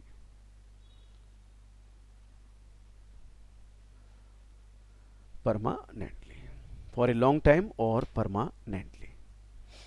अच्छा साहब, अब सबके मन में एक विचार आ रहा होगा कि साहब कोई व्यक्ति इंडिया हमेशा छोड़ के जा रहा है तो डिपार्टमेंट ने ये क्या किया, इससे कह रहे हैं टैक्स दे, पकड़ में कैसे आएगा? ध्यान से सुनना। देखिए एक बात अच्छे से समझ लीजिए आज मेरी, कि इनकम टैक्स में हमें दिमाग पढ़ते वक्त तो बिल्कुल वैसे चलाना है, एकदम ईमानदार बन के कि हम ईमानदार भारतीय हैं, बिल्कुल टैक्स की चोरी नहीं करते, शुद्ध ईमानदारी से काम करते हैं। तो पहले हमें टैक्स समझना होगा, और जब हम टैक्स समझ जाएंगे फिर आप लोग सीए बन चुके होंगे, उसके बाद आपको जैसे प्लानिंग करनी है, जो करना है वो आप करना, पर अभी पढ़ने के लिए आपको ईमानदारी से पढ़ना होगा। ठीक है, मैं ये मान के चल रहा हूं कोई व्यक्ति इंडिया छोड़ के जा रहा है तो वो जाली पासपोर्ट या वीजा के थ्रू नहीं जा रहा, ईमानदारी से जा रहा है। और अगर ईमानदारी से जा रहा है तो बताइए जब कोई बाहर जाएगा तो पासपोर्ट वीजा की जरूरत पड़ेगी, और जब वो वीजा लेने जाएगा तो जानते हैं वहां पर उनसे कहा जाता है कि भैया एक एनओसी लेके आओ, जिसका नाम है आईटीसीसी, इनकम टैक्स क्लियरिंग सर्टिफिकेट। अब बताइए ये क्लियरिंग सर्टिफिकेट मिलता है इनकम टैक्स डिपार्टमेंट में। आप मुझे एक बात बताइए, आज मैं इंडिया हमेशा के लिए छोड़ के जाना चाहता हूं तो एज पर ईमानदारी, ऑनेस्टली, मुझे आज तक की इनकम, यानी 1 अप्रैल से लेकर आज तक की इनकम पर टैक्स देना चाहिए और फिर इंडिया छोड़ के चला जाना चाहिए। बट मैं क्या कर रहा हूं, मैं इनकम ये सोच रहा हूं कि यार इनकम टैक्स को क्या पता चलेगा डिपार्टमेंट को, चलो निकल लेते हैं यार। और मैंने निकलने की ऐसे कोशिश की, तो जैसे ही मैं वीजा अथॉरिटी के पास गया उन्होंने मुझसे आईटीसी की डिमांड की। अब आईटीसी की डिमांड की, इनकम टैक्स क्लियरिंग सर्टिफिकेट की, मैं इनकम टैक्स डिपार्टमेंट गया, मैंने उनसे कहा मुझे आईटीसीसी दे दो। उन्होंने कहा जी अपनी इन्फॉर्मेशन फॉर्म भर जाओ, ये फॉर्म भर दो, इसमें इन्फॉर्मेशन डाल दो और नेक्स्ट वीक आना, हम आपको आईटीसीसी दे देंगे। कोई मुझे बता सकता है 1 वीक का समय उन्होंने क्यों मांगा है? क्यों उन्होंने कहा है कि 1 वीक? बताइए।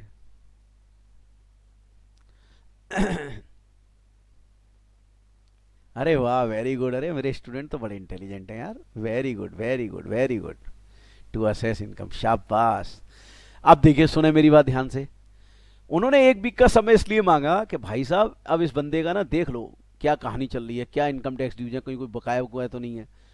अब मैं अगले 1 सप्ताह बाद पहुंचा, भाई साहब लाओ आईटीसीसी। क्या कहेंगे मालूम है, संजीव जी आपके ऊपर ना 1,74,000 रुपये का ड्यू है। और अब मैंने कहा इन्हें कैसे पता चला? अब भैया इनकम टैक्स वाले हैं, ड्यू है तो पता चलेगा, अब तो वैसे भी कंप्यूटराइज होगा, 1 मिनट लगेगा, परमानेंट अकाउंट नंबर इधर डालोगे उधर मेरी इन्फॉर्मेशन सारी। तो जी हम आपको आईटीसीसी दे देंगे, बट पहले आप हमें क्या दो, 1,74,000 रुपये। अब बताइए मैं पैसे दूंगा तो मुझे आईटीसीसी मिल जाएगा, लेकिन अगर गवर्नमेंट ये कहती क्या संजीव जी ये लो आईटीसीसी, आप विदेश जाओ, जहां जाना चाह रहे हो जाओ, पर देखो जी हमारा नियम क्या है, प्रीवियस ईयर में इनकम अर्न करते हो, टैक्स कब देते हैं, असेसमेंट ईयर में। तो संजीव जी अगले साल आना प्लीज, 1,74,000 हमारा दे के जाना। बताना जरा संजीव वासने मनी मन क्या सोच रहा होगा? जाने तो दो, है ना। और मैं चला जाऊंगा तो लौट के आऊंगा? नहीं, कोई भी नहीं लौट के आएगा। मैं क्या, कोई भी नहीं। तो गवर्नमेंट ने बताइए प्रीवियस ईयर में टैक्स लेके, प्रीवियस ईयर में टैक्स लेके इस केस में भी सही किया या गलत किया? बताइए सब लोग।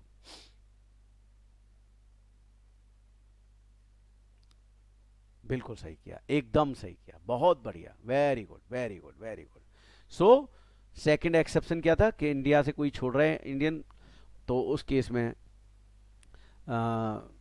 आपकी जो है टैक्स देके तब आप जाइए, बिना टैक्स दिए आपको नहीं जाने दिया जाएगा। अब थर्ड पॉइंट क्या है जी, लिखते रहिएगा साथ के साथ, transfer of property to avoidance of income tax, transfer of property to avoidance of income tax. अब सर ये क्या है केस? चलिए ध्यान से सुने आप, बहुत ध्यान से सुनिएगा प्लीज। मान लीजिए मेरे 2 घर हैं, हाउस प्रॉपर्टी ए, हाउस प्रॉपर्टी बी। इससे भी 10 लाख रुपया रेंट आया और इससे भी 10 लाख रुपया रेंट है। दोनों प्रॉपर्टी मैंने किराए पे उठाई हुई हैं और मुझे ये रेंट मिला। तो इसका मतलब ये हुआ जी मेरी टोटल इनकम जो है वो 20 लाख रुपए है। और ध्यान से सुनना मेरी बात, टैक्स जो लगता है ना वो सोर्स ऑफ इनकम पे नहीं लगता, एक व्यक्ति ने जितनी भी जगह से इनकम अर्न की सारी इनकम जोड़ के फिर टैक्स लगता है। तो अब बताइए मेरे दो सोर्स ऑफ इनकम है, तो मेरे दोनों जोड़ दिए गए और फिर मेरे से टैक्स लिया जाएगा। तो 20 लाख पे हमें टैक्स निकालना है। आप लोग कैलकुलेट करें टैक्स जरा एक बार सब लोग, और स्लैब एक बार हम ये लिख देता हूं मैं, वही कर लीजिए आप। दूसरा वाला ही बताऊंगा मैं, पहले इस वाले से हम कर लेते हैं। इंडिविजुअल और एचयूएफ अगर टैक्स है, इनकम अगर 2,50,000 रुपए तक है टैक्स जीरो, 2 लाख से 5 लाख तक है टैक्स 5%, 5 लाख से 10 लाख तक है 20%, एवं 10 लाख 30%। अभी यही वाला कर लेते हैं, वो वाला नहीं करते अभी, 2.5, 5, 7.5, 10, 12.5, 15 वाला, वो अभी रहने देते हैं। अभी पहले इस वाले से कर लेते हैं। मान के चलो यही टैक्स रेट है। वैसे आपको दो ऑप्शन है, एक और है, वो भी मैं दोनों का कंपैरिजन करके बताऊंगा। अभी हम इसी से करके देख लेते हैं, ठीक है। चलिए, टैक्स बच्चों ने लिखा है, देख लेते हैं कितना निकल के आया है।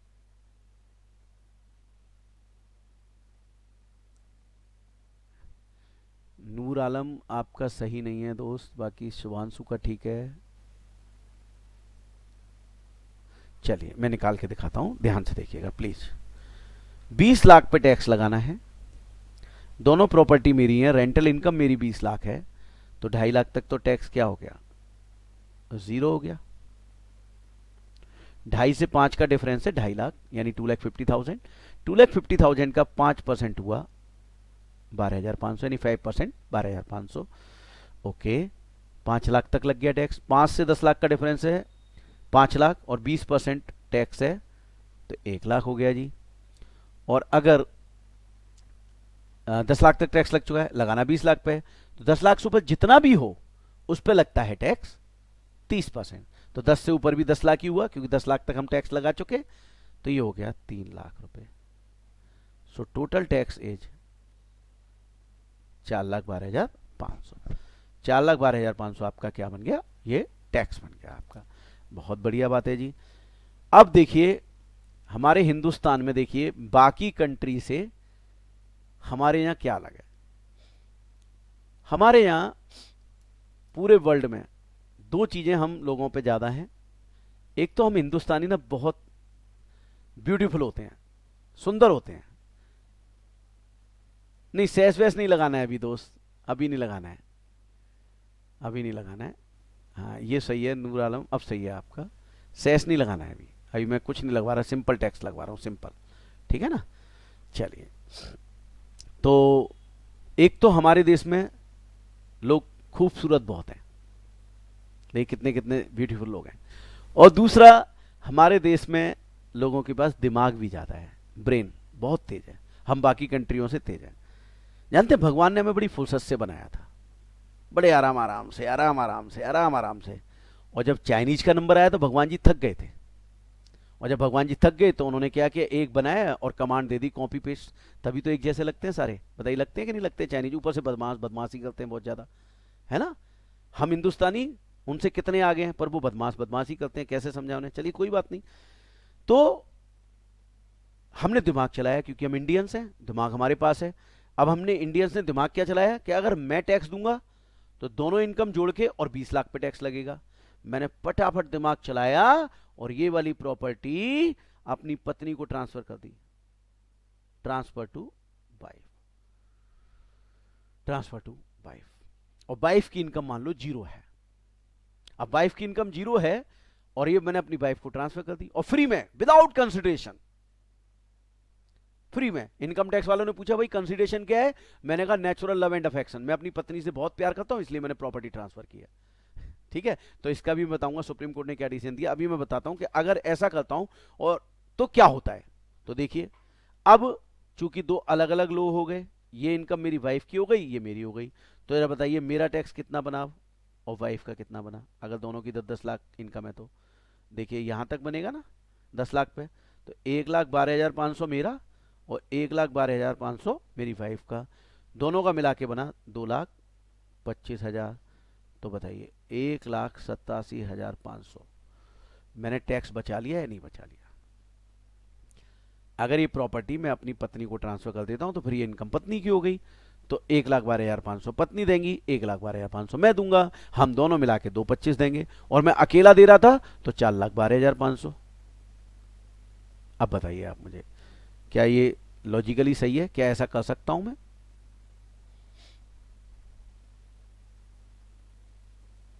देखिए, ये अगर मैंने किया है तो इसको बोला जाता है टैक्स की चोरी। क्या बोला जाता है? टैक्स की चोरी। और टैक्स की चोरी अलाउड नहीं है, टैक्स की चोरी अलाउड नहीं है।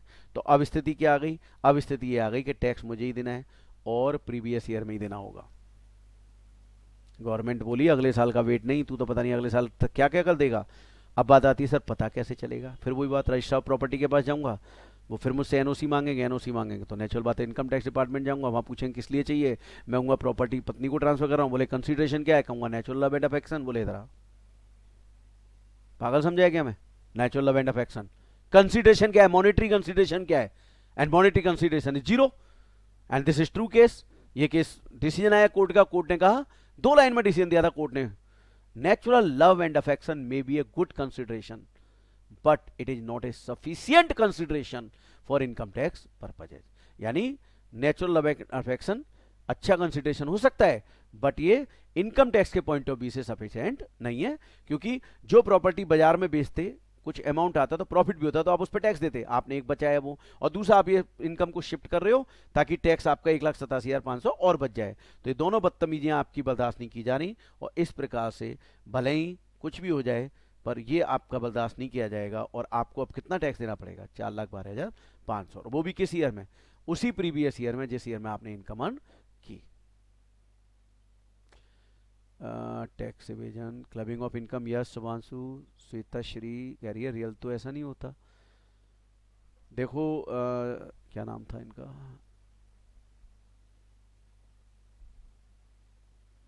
श्वेता श्री। श्वेता, इसमें होता क्या है कि प्रैक्टिकल लाइफ में मैंने आपको बोला 95% तो केस पकड़ में नहीं आते, निकल गए। और अभी थोड़ी देर पहले मैं एक बात बोल के चुका था, और क्या बोला था मैंने? मैंने ये बोला था कि हम ईमानदार बन के इनकम टैक्स पढ़ेंगे। तो उस पॉइंट ऑफ व्यू से ये मेरी बदतमीजी पकड़ी गई, और पकड़ी गई तो मेरे साथ ये होगा। मैंने ये बताया आपको, मैंने बोला था हमें ईमानदारी से पहले पढ़ना है, हमें उसके कॉन्सिक्वेंसेस समझने हैं, बाद में हम देख लेंगे हमें जो करना है। तो बताइए समझ आया श्वेता या नहीं आया?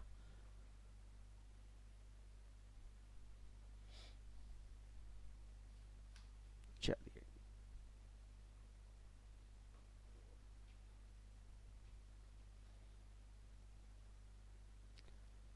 but sir why would government tax in the previous year, government should tax income in the next year because he is agent? No, if he is doing this kind of practice, so वो उसे और समय दे दिया तो वो और कुछ भी कर सकता है, इसलिए गवर्नमेंट कह रही है नहीं भैया, जैसे ही हमारे पास वो आया एनओसी के कोई रिक्वेस्ट आई तो हमने उसी समय पकड़ लेना है, बाद में अगर एनओसी दे दी तो पकड़ में कहाँ से आएगा, इसलिए गवर्नमेंट उसी ईयर में कर रही है। ठीक है, इसलिए अगले साल का वेट नहीं। बताइए क्लियर है कि नहीं, फटाफट बताइए। ठीक है, ओके, अब सुने मेरी बात आगे। अब हम एक्सेप्शन नंबर 4 लिखेंगे, मेरे साथ प्लीज लिखते रहिएगा। AOP BOI formed for a particular purpose and for a particular period. Please write down. AOPBY formed for a particular purpose and for a particular period.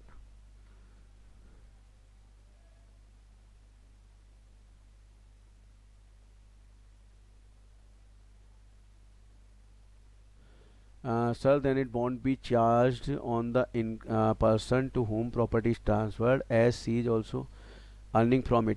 Actually, this act was done because of avoidance of tax.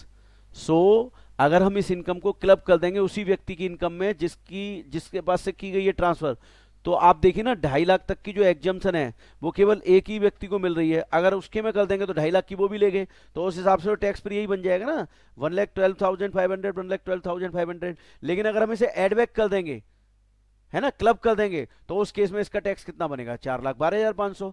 तो इसलिए transfer जिसने की उसको नहीं देनी। बाकी clubbing में आएंगे तो और डिटेल में डिस्कस करेंगे। अभी गवर्नमेंट ने बताया कि हमें टैक्स कैसे बचाना है, और देखिए इस तरीके से जो टैक्स आप बचाओगे तो गवर्नमेंट ने आपके ऊपर ये कार्रवाई कर दी और आपको इस तरीके से देना होगा। ऑल दो बहुत कम केसेज में प्रैक्टिकल लाइफ में ही हो पाता है, बहुत ना के बराबर केसेज। ठीक है, I think this is clear to you. चलिए अब देखिए, AOP BOI form for a particular purpose and for a particular period. मैं इसे केवल 5 मिनट के लिए इस पॉइंट को लिख के छोड़ रहा हूं। इस पॉइंट को अभी आगे आएगा तो मैं फिर लिंक करके इसको यहां पर लेके आऊंगा, फिर आपको दोबारा से बताऊंगा, है ना। तो चलिए अब लास्ट पॉइंट लिख लेते हैं, 5वां, डिसकंटिन्यूड बिजनेस। अब मुझे एक बात आइए, मैं छोटा मोटा बिजनेसमैन हूं, मैं आज बिजनेस बंद करके भागना चाहता हूं। मैं भाग सकता हूं, मानो बड़े आराम से भाग सकता हूं, और इनकम टैक्स वाले ढूंढ भी नहीं पाएंगे मुझे। ऐसा थोड़ी ना है कि वो मेरा फोटो, देखो फोटो तो इनकम टैक्स में होता है, परमानेंट अकाउंट नंबर बनवाया था, दिया था आपने, तो फोटो तो होता है। पर ऐसा थोड़ी ना है मेरा फोटो का, वो एक चोटी वाला नहीं आता था, वो कौन सा था, एबीपी न्यूज में, कि गौर से देखिए इंसान को, ये आपके पड़ोस में हो सकता है छुपा हुआ, तो मेरा फोटो वहां सनसनी में देंगे कि गौर से देखिए इस इंसान को, इसने 323 रुपए टैक्स लेके भाग गया। तो छोटा मोटा आदमी भग जाता है, नहीं पकड़ में आता। बट एक बात भैया, मुकेश भैया, मुकेश अंबानी बिजनेस कोई बंद करना चाहते हैं, भाग पाएंगे क्या? नहीं भाग पाएंगे। उनकी जो बिजनेस वो क्लोज करेंगे, उस बिजनेस से रिलेटेड बहुत सारी फिक्स एसेट्स होंगी, उन्हें बेचना होगा, प्रॉपर्टी होगी, बेचना होगा फंड्स फ्री करने के लिए। अब बताइए उसके लिए उन्हें रजिस्टर प्रॉपर्टी के पास जाना पड़ेगा कि नहीं? बिल्कुल जाना पड़ेगा। तो वहां पर भी तो वो डिमांड कर सकते हैं ना, भैया लेके आओ एनओसी। तो इस स्थिति में इनसे भी प्रीवियस ईयर में टैक्स लिया जा सकता है। ठीक है, सो ये 5 केसेस थे जिसमें प्रीवियस ईयर की इनकम पे टैक्स उसी प्रीवियस ईयर में लेना है, अगले साल तक वेट नहीं करना। इसके अलावा सारे केसेज में प्रीवियस ईयर की इनकम पे टैक्स अगले साल दिया जाता है, वो है आपका असेसमेंट ईयर। हालांकि डिसकंटिन्यू बिजनेस में असेसिंग ऑफिसर को आप रिक्वेस्ट करोगे तो वो अगले साल कर सकता है, बट जनरली वो प्रीवियस ईयर में करने में इंटरेस्टेड रहता है, बाकी केसेज में नहीं करेगा। तो बताइए 5 के 5 केस प्रीवियस ईयर की इनकम पर प्रीवियस ईयर में ही टैक्स लगेगा, असेसमेंट ईयर में नहीं लगेगा। पांचों पॉइंट एकदम क्लियर है कि नहीं? फटाफट से मुझे बता दीजिए ताकि फिर मैं आगे बढ़ जाऊं।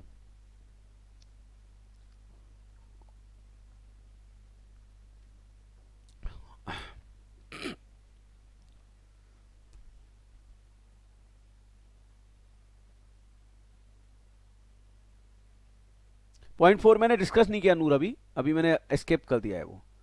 इंसॉल्वेंसी के केस में दोस्त वो इसमें कवर नहीं है, आपको नॉर्मली टैक्स देना है जो है आपका, आपका असेसमेंट ईयर में होगा, क्योंकि लिक्विडेटर अपॉइंट हो जाते हैं, वो सब फिर उस हिसाब से करते हैं। चलिए ओके, अब देखिए बात ये आती है कि भैया टैक्स कौन कौन व्यक्ति देता है। तो अब हेडिंग डालेंगे आप, पर्सन।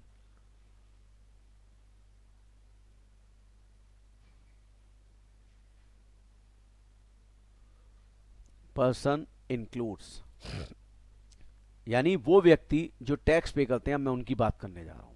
राइट, देख लेते हैं। Point number 1, individual.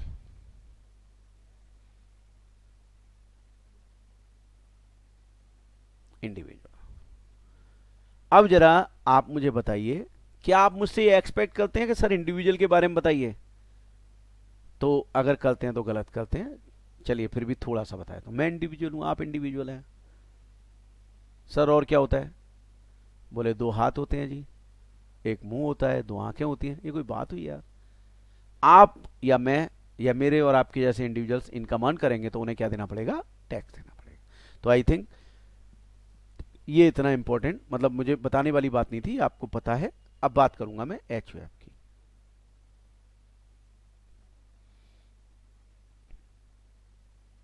हिंदू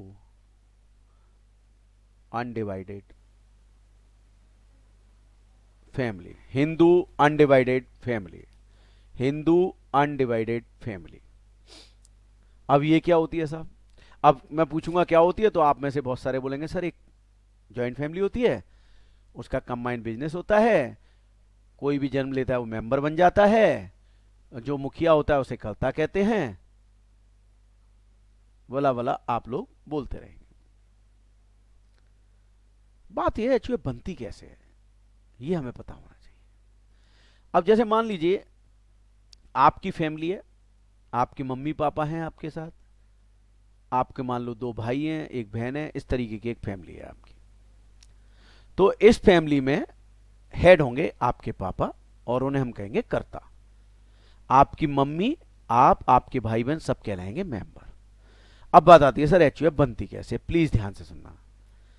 जैसे ही किसी एचयूएफ के मेल मेंबर की, है ना, किसी फीमेल से मैरिज हो, इंडिया में फीमेल से ही होती है ना, और एक बेबी हो जाए, बस एचयूएफ ऑटोमेटिकली बन गई आपकी, ऑटोमेटिकली आपकी एचयूएफ बन गई। अच्छा सर, बहुत बढ़िया, एचयूएफ बन गई। सर इसके फायदे क्या है एचयूएफ के, देख लेते हैं, ध्यान से देखना, बहुत ध्यान से देखना। मान लो मेरा एक ए बिजनेस है, मेरा एक बी बिजनेस है, यहां पे भी 10 लाख, यहां भी 10 लाख, टोटल इनकम 20 लाख, और दोनों बिजनेस मैं संजीव वार्ष्णेय के नाम से चला रहा हूं, संजीव वार्ष्णेय के नाम से। ठीक है साहब, 20 लाख में मुझे टैक्स देना है। देखिए अभी आप लोगों ने कैलकुलेट किया था, ये 4,12,500 मैं लिख देता हूं साहब, यानी 20 लाख पे टैक्स बनता तो 4,12,500 बनता। पर जब एक बात बताइए मेरी एचयूएफ है, तो भाई मुझे फिर ये बिजनेस अपने नाम से चलाने की क्या जरूरत है। मैंने डिसाइड किया कि ये वाला बिजनेस, ये वाला जो बिजनेस है ए, ये तो मैं संजीव वार्ष्णेय के नाम से चलाऊंगा, और ये वाला बिजनेस मैं चलाऊंगा संजीव वार्ष्णेय एचयूएफ के नाम से। और मैंने ये दोनों बिजनेस ऐसे से, एक संजीव वार्ष्णेय के नाम से चलाया और एक संजीव वार्ष्णेय एचयूएफ के नाम से चलाया। अब सर फायदा क्या हुआ उसका? फायदा ये हुआ कि 2 अलग अलग एसएस ही हैं, तो 1,12,500 मैं दे दूंगा और 1,12,500 मेरा एचयूएफ दे देगा। सर टोटल टैक्स कितना हुआ? 2,25,000 हुआ जी। सर फिर से 1,87,500 ये टैक्स बच गया। तो सर ये टैक्स की चोरी है कि नहीं, बताइए आप लोग, ये टैक्स की चोरी कहलाएगी या टैक्स प्लानिंग कहलाएगी? फटाफट जवाब दीजिए, टैक्स चोरी या टैक्स प्लानिंग?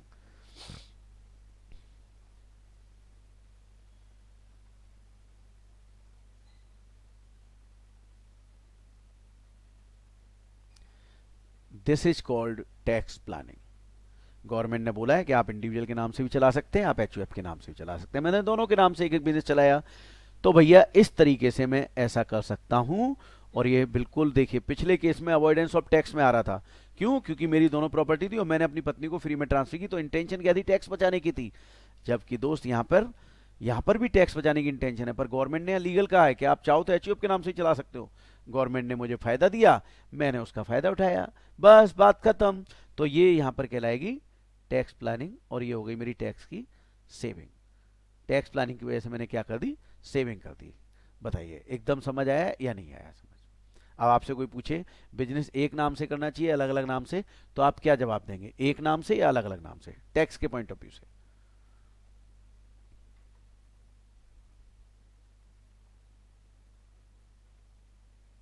अलग अलग नाम से, बिल्कुल सही जवाब है आपका।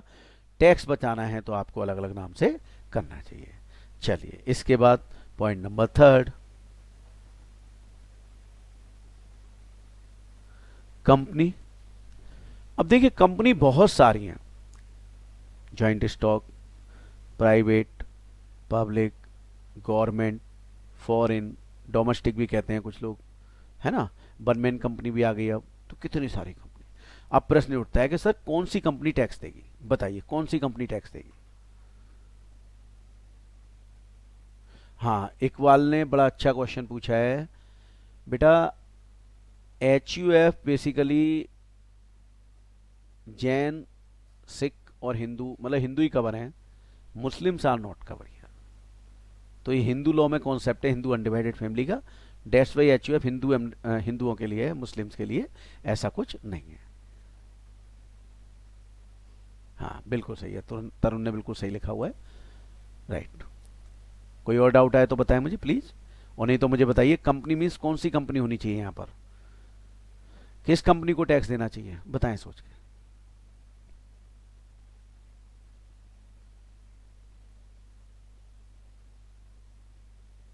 एवरी कंपनी, यस भैया, कोई भी कंपनी हो इनकम अर्न करेगी तो टैक्स देगी। ऑल कंपनीज, ऑल कंपनीज, बिल्कुल ठीक। चलिए साहब, चौथा फर्म, पांचवा एओपी और बीओआई। लो जी, आ गया आपका वाला पॉइंट, एओपी बीओआई वाला पॉइंट आ गया। चलिए साहब, अब सबसे पहले मैं इनकी फुल फॉर्म लिख रहा हूं। Body of individuals, association of person.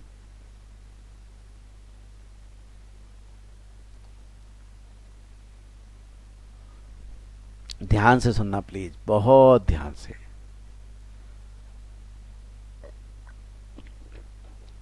देखिए, बॉडी ऑफ इंडिविजुअल क्या है, ध्यान से सुनना।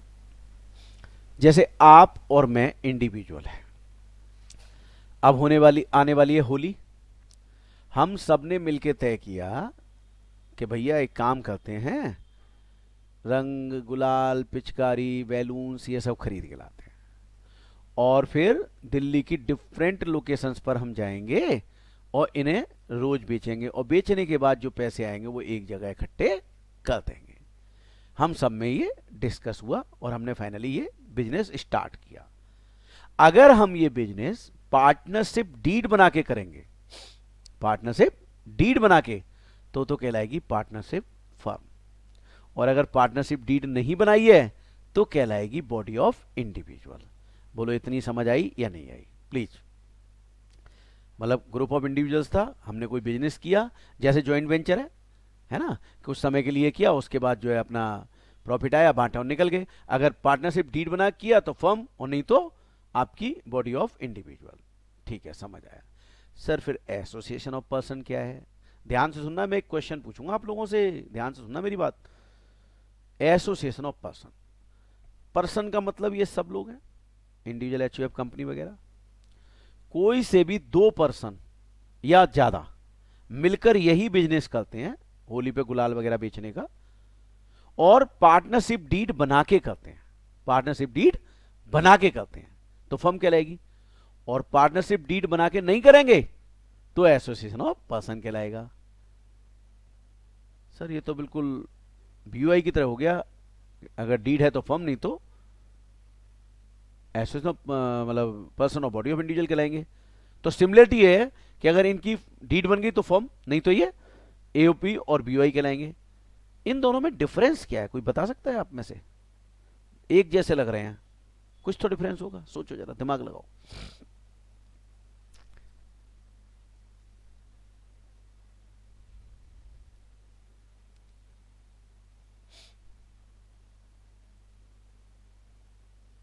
बिल्कुल सही जवाब, एकदम सही बोला है आप लोगों ने कि बीओआई में केवल इंडिविजुअल्स का ग्रुप होगा, यानी ओनली इंडिविजुअल्स, और यहां पर पर्सन्स।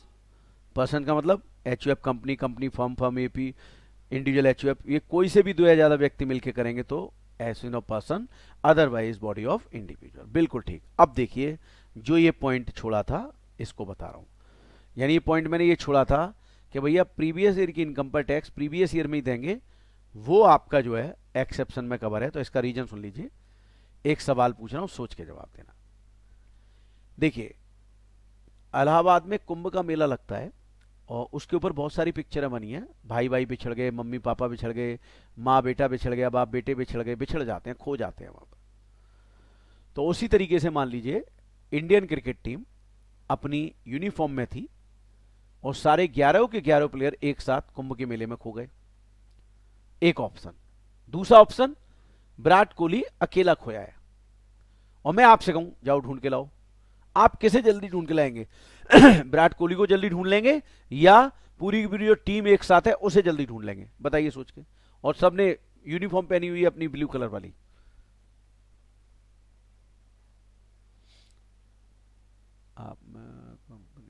Kohli full team. देखिए जिसका भी जवाब है फुल टीम वो बिल्कुल सही, क्योंकि 11 प्लेयर जब एक साथ खोए हैं तो एक जगह इकट्ठे होंगे, जरा सा भीड़ से ऊपर उठ के देखने की जरूरत है, तो एक झुंड दिखाई दे जाएगा, और झुंड दिखाई देगा तो हमें पता चल जाएगा हमारी टीम वो गई।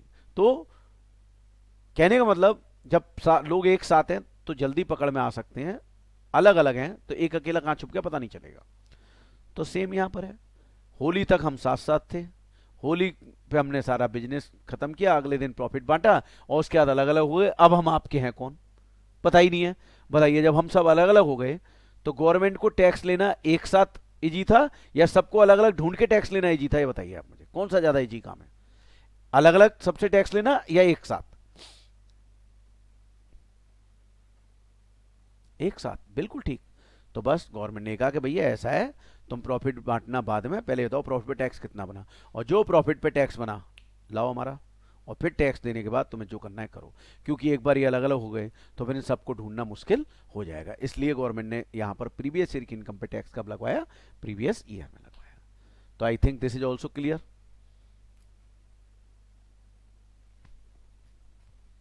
Point number 6, local authority. अब आप पूछोगे सर क्या होती है, तो मैंने लिख दिया एमसीडी। जानते हैं अगर हम कोई चीज लॉजिकल पढ़ते हैं तो सबसे पहला प्रश्न ये उठता है कि सर, मैं आपसे पूछ रहा हूं, आपने तो पूछा नहीं, मैं पूछ रहा हूं, लोकल अथॉरिटी गवर्नमेंट बॉडी है कि नहीं? आप कहोगे यस, हाँ सर बिल्कुल है। Income tax department government body है कि नहीं? आप कहोगे यस सर बिल्कुल है। तो मेरा प्रश्न यह है, क्या एक गवर्नमेंट बॉडी दूसरी गवर्नमेंट बॉडी से टैक्स लेगी क्या, हाँ या ना? यानी इनकम टैक्स डिपार्टमेंट एमसीडी से टैक्स लेगा या नहीं लेगा?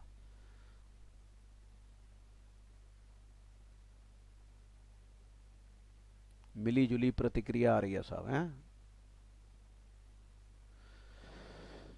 ध्यान से सुने मेरी बात, बहुत ध्यान से सुने, बहुत ध्यान से सुने। यहां पर हम ये कह सकते हैं कि एक एग्जाम्पल मैं दे रहा हूं, ध्यान से सुनना। सपोज मैं इंडिया का फाइनेंस मिनिस्टर हूं, एमसीडी भी मेरे अंडर में है सारी, और इनकम टैक्स डिपार्टमेंट भी मेरे अंडर में, मैं दोनों का बॉस हूं। और मैंने इनकम टैक्स डिपार्टमेंट से बोला कि तू मेरे किसी भी डिपार्टमेंट से टैक्स नहीं लेगा। अब बॉस का ऑर्डर है, नहीं ले सकता वो टैक्स। साल के अंत में मैं सभी डिपार्टमेंट की परफॉर्मेंस चेक कर रहा हूं। अब एमसीडी ने टैक्स नहीं दिया, पैसे बच गए, उसकी परफॉर्मेंस अप, और इनकम टैक्स वाले को टैक्स नहीं मिला, उसकी परफॉर्मेंस डाउन। और फिर मैं इनकम टैक्स डिपार्टमेंट को डांट रहा हूं, ढंग से झाड़ रहा हूं, क्या बदतमीजी है, बिल्कुल नालायक है, कुछ नहीं करता। बताइए क्या मेरा डांटना सही होगा, जस्टिफाइड होगा? मैंने तो मना किया था उससे टैक्स मत लेना। बताइए मेरा डांटना सही है गलत है?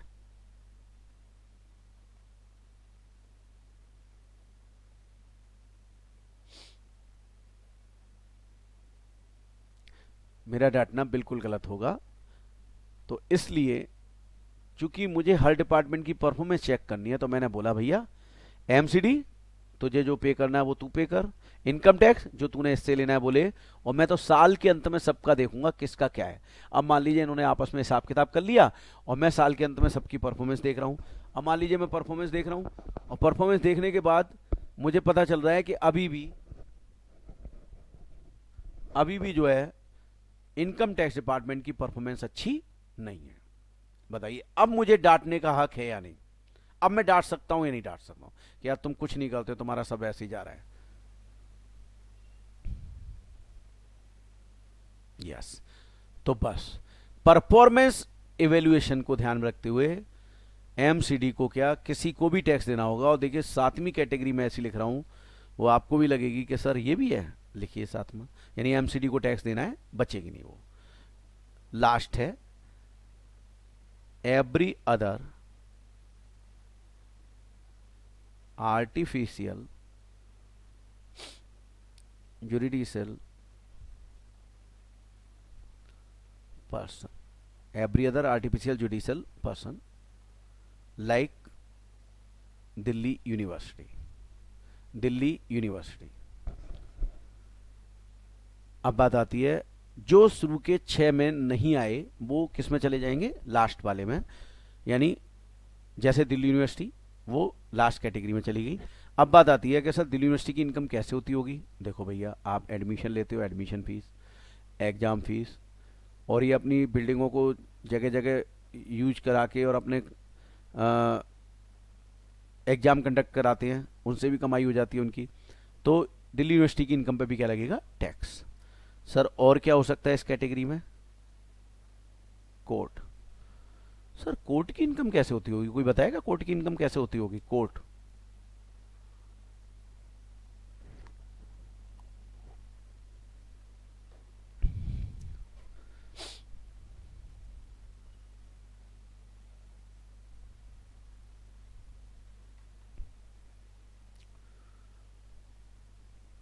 नहीं, जजेज की सैलरी पे तो जज खुद देंगे। देखो, एक तो केस फीस, दूसरा स्टैम्प पेपर वगैरह हम खरीदते हैं वो, और तीसरा आपने देखा होगा कई बार हम रेड लाइट जंप करते हैं तो हमारा चालान कटता है। दो तरीके से कटता है, एक पैसे पुलिस वाला देता है और अपने पास रख लेता है, तो वो तो हो गया उसका पर्सनल बेनिफिट फंड।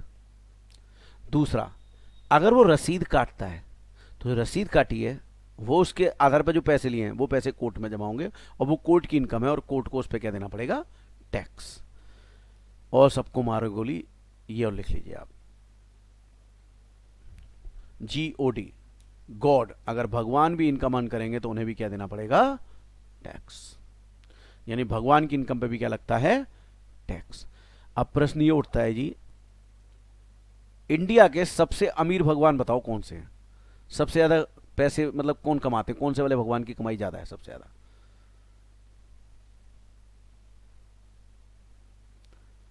बिल्कुल सही साहब, तिरुपति बालाजी। तिरुपति बालाजी की एक साल का चंदा जो आता है लगभग 2200 करोड़ रुपए आता है। सोच लीजिए आप कितनी कमाई है उनकी। हिंदुस्तान के क्या, मुझे लगता है पूरे वर्ल्ड के सबसे अमीर भगवान वही होंगे। अच्छा, नंबर 2 पे कौन आते होंगे बताइए, नंबर 2 पे कौन से भगवान आते हैं, कहाँ कौन सा मंदिर आता है। हाँ, अब राम मंदिर हो सकता है शुभांशु, बट अभी होगा तब देखेंगे। अभी नंबर 2 पे कौन आ रहा है, चंदा किसको ज्यादा मिलता है, डोनेशन किसको मिलता है।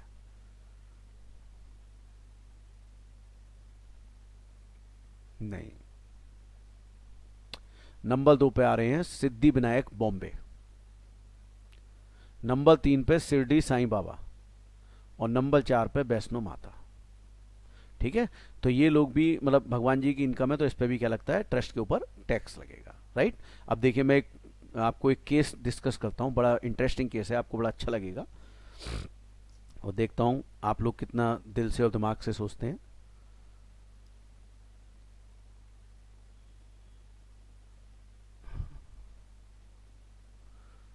एटलस साइकिल है, इनकी सोनीपत में फैक्ट्री है। इन्होंने क्या किया, अपनी फैक्ट्री में एक मंदिर बनवाया और उसमें भगवान जी की मूर्ति रखी। अब मेरा क्वेश्चन आपसे ये है कि मूर्ति रखने में, यानी मूर्ति खरीदी और मंदिर बनवाया, ये खर्चा जो होगा,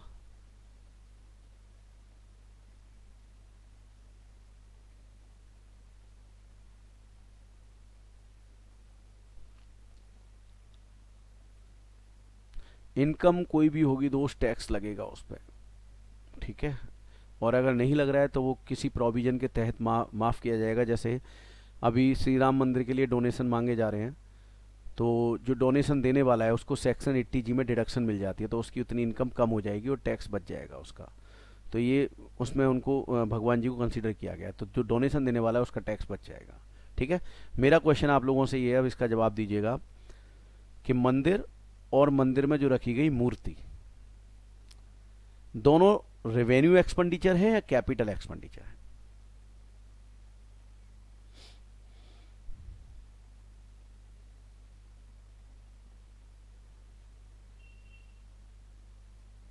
ठीक है साहब, ऑलमोस्ट सभी का आंसर एकदम सही, कैपिटल एक्सपेंडिचर। अब देखिए एटलस वालों ने क्या किया, मंदिर और मूर्ति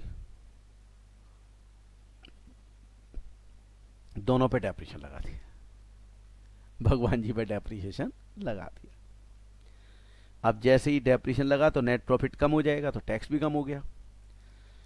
अब ये profit and loss account income tax officer ने चेक किया और उसने देखा कि यार भगवान जी पे डेप्रिसिएशन। उनने एसएससी को बोला, बोले पागल हो गया तू, भगवान जी पे डेप्रिसिएशन लगा रहा, दिमाग खराब है क्या तेरा? और उन्होंने ये डेप्रिसिएशन मना कर दिया अलाउ करने से। अब बताइए, अगर ये डेप्रिसिएशन यहां नहीं डाला जाएगा, मना कर दिया जाएगा, तो नेट प्रॉफिट बढ़ेगा या घटेगा?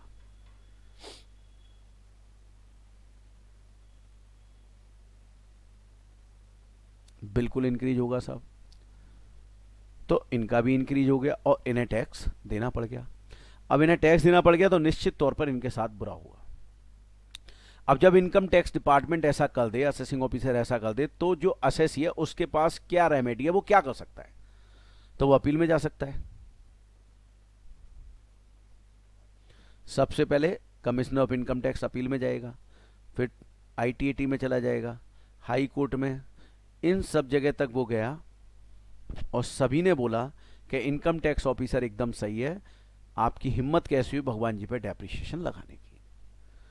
लास्ट में ये केस पहुंचा सुप्रीम कोर्ट। अब मेरा आप सभी से एक क्वेश्चन है, सोच के जवाब देना। अगर आप सुप्रीम कोर्ट के जज होते तो आप ये डेप्रिसिएशन अलाउ करते या नहीं करते? जवाब दीजिए, यस और नो।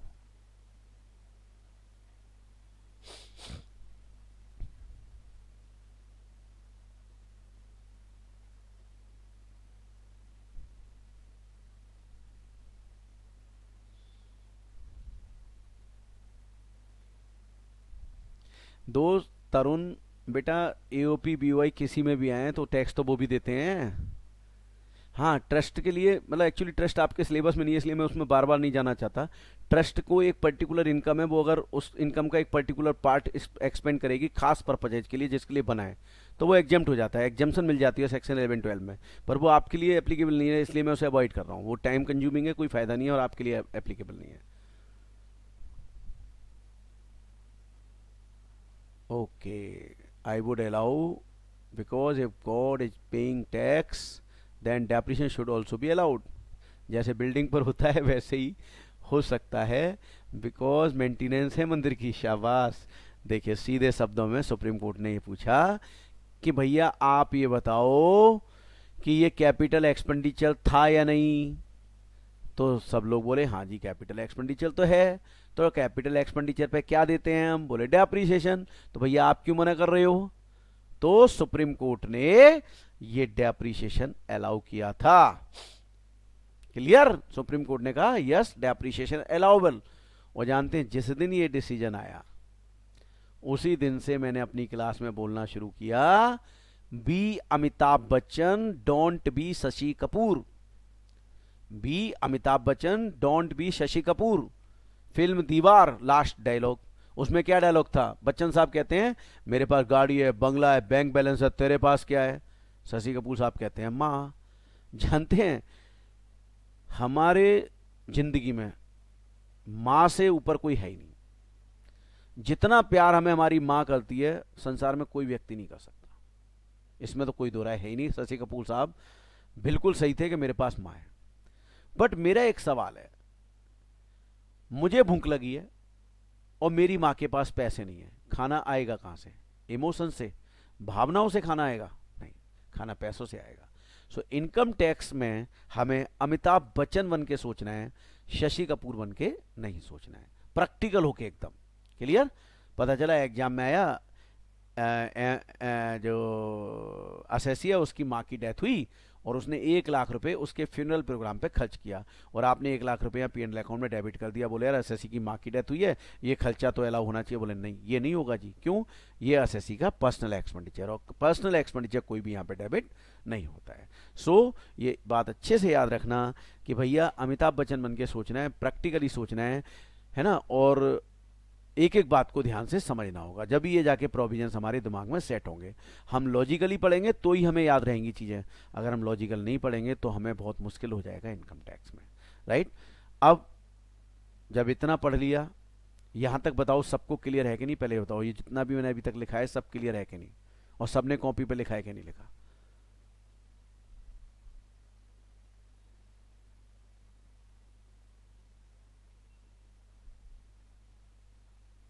बहुत बढ़िया, बहुत बढ़िया, सब लोग लिख भी रहे हैं, ये सबसे अच्छी बात है। चलिए अब मेरी बात सुने।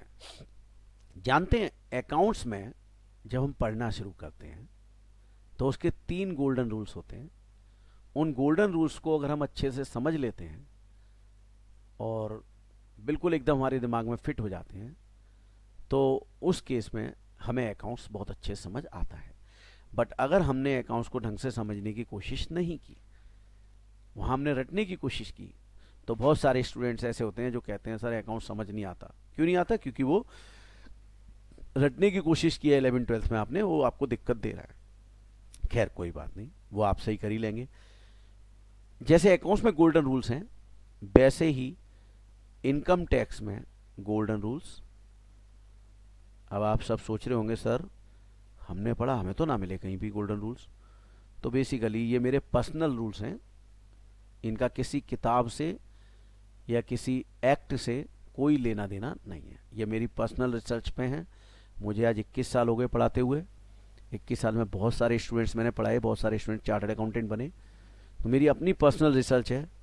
और टैक्स में तो आप यकीन मानिए मुझे इतना हो गया है कि अगर मुझे कोई रात के 3 बजे गहरी नींद में कहेगा ना संजीव जी आपने टैक्स पढ़ाना है, तो मैं सोते सोते पढ़ा दूंगा। मेरे ब्लड में टैक्स आ चुका है। 2-2 बूंद अगर चढ़ा दूं तो सब टैक्स टैक्स चिल्लाने लगोगे आप लोग भी, राइट। तो ये जस्ट एक एक्सपीरियंस है, अनुभव है, उसके आधार पे मेरे गोल्डन रूल्स हैं। ये 3 रूल है, मैं इन्हें डिस्कस कर रहा हूँ आपके साथ, और हम पूरा इनकम टैक्स एक्ट इस पे लेके चलेंगे और आप देखिए कितना मजा आने वाला है आगे वाली क्लासेज के अंदर, ठीक है। चलिए लिखते रहिए please. Every income shall be taxed once. हर इनकम पर एक बार टैक्स जरूर लगेगा।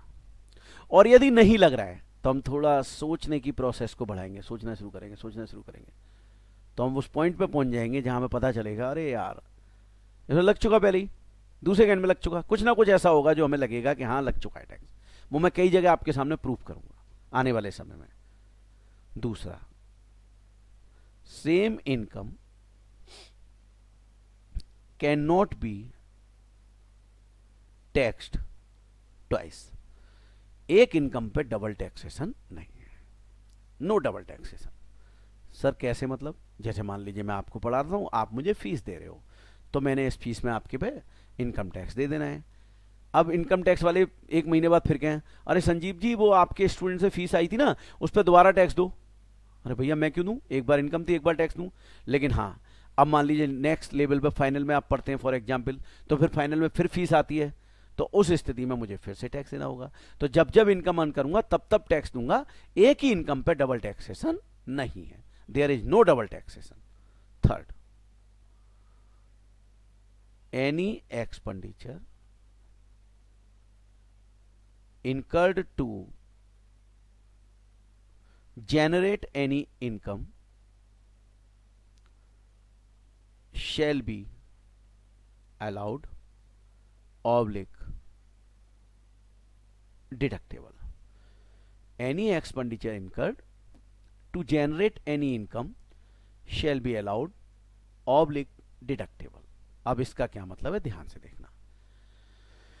पूरे वर्ल्ड में मैकडोनाल्ड के इतने सारे रेस्टोरेंट्स हैं। अब बताइए जिसने मैकडोनाल्ड बनाया वो सभी रेस्टोरेंट पे खुद जाके सेल करना चाहता है? ऐसा पॉसिबल नहीं है। लेकिन अगर वो ऐसा करेगा तो एक दिन में एक ही दुकान खुलेगी, बाकी बंद रहेंगी। सारी खोलनी है तो उसे क्या करना पड़ेगा? एम्प्लॉय अपॉइंट करने पड़ेंगे। और एम्प्लॉय अपॉइंट करेगा तो जरा एक एग्जाम्पल देख लेते हैं। एम्प्लॉय अपॉइंट करेगा तो बताइए सैलरी देनी पड़ेगी। हाँ जी, मान लो सैलरी 100 रुपए दी और इन्होंने सेल्स की 1000 की, नेट प्रॉफिट आया 900।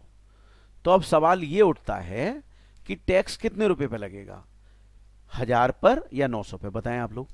टैक्स कितने रुपए पे लगाएंगे आप, 1000 पर या 900 पर?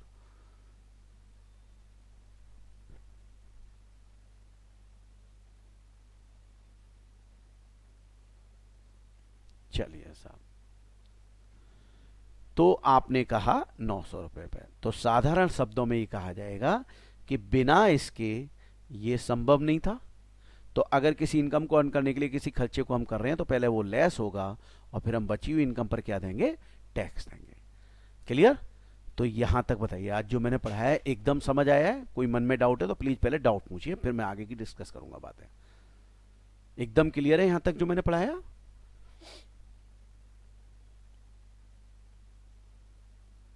सब लोग लिखें प्लीज, आलस कोई नहीं करे। ओके, ओके, पूरा क्लियर। ओके अमोल, अच्छा ये भी बताइए आप में से कौन कौन कहाँ कहाँ से है, जरा लिखिए एक बार मुझे पता चले। Pune, okay Amol, don't worry, पहुंच जाएंगे। मुंबई से भी हैं, दिल्ली से हैं, जयपुर से हैं, कोलकाता से भी हैं, वेरी गुड। गुजरात, अंधेरी, मुंबई, दिल्ली, अहमदाबाद, असम, कोलकाता, केरला, वाह। बट स्टेइंग कतर, कतर से पढ़ रहे हैं आप, वेरी गुड। विजाक से पढ़ रहे हैं इकबाल, ओके, वाह वाह। तो आज तो मेरे देश की हर मिट्टी से लोग हैं यार, very good very good. Bangalore से भी हैं, वाह वाह वाह वाह। पूरे हिंदुस्तान को पढ़ रहा है, वेरी गुड। तो कोई बात नहीं, हम पढ़ेंगे और नोट्स वो सोनिया मैम आपको भेज देंगी, मेल कर देंगी। मैं कल उनको आपकी बुक भेज देता हूँ, ठीक है? तो आज की क्लास हमारी एकदम ठीक है, इंटरेस्टिंग लगी, अच्छा लगा, अच्छा फील किया आपने?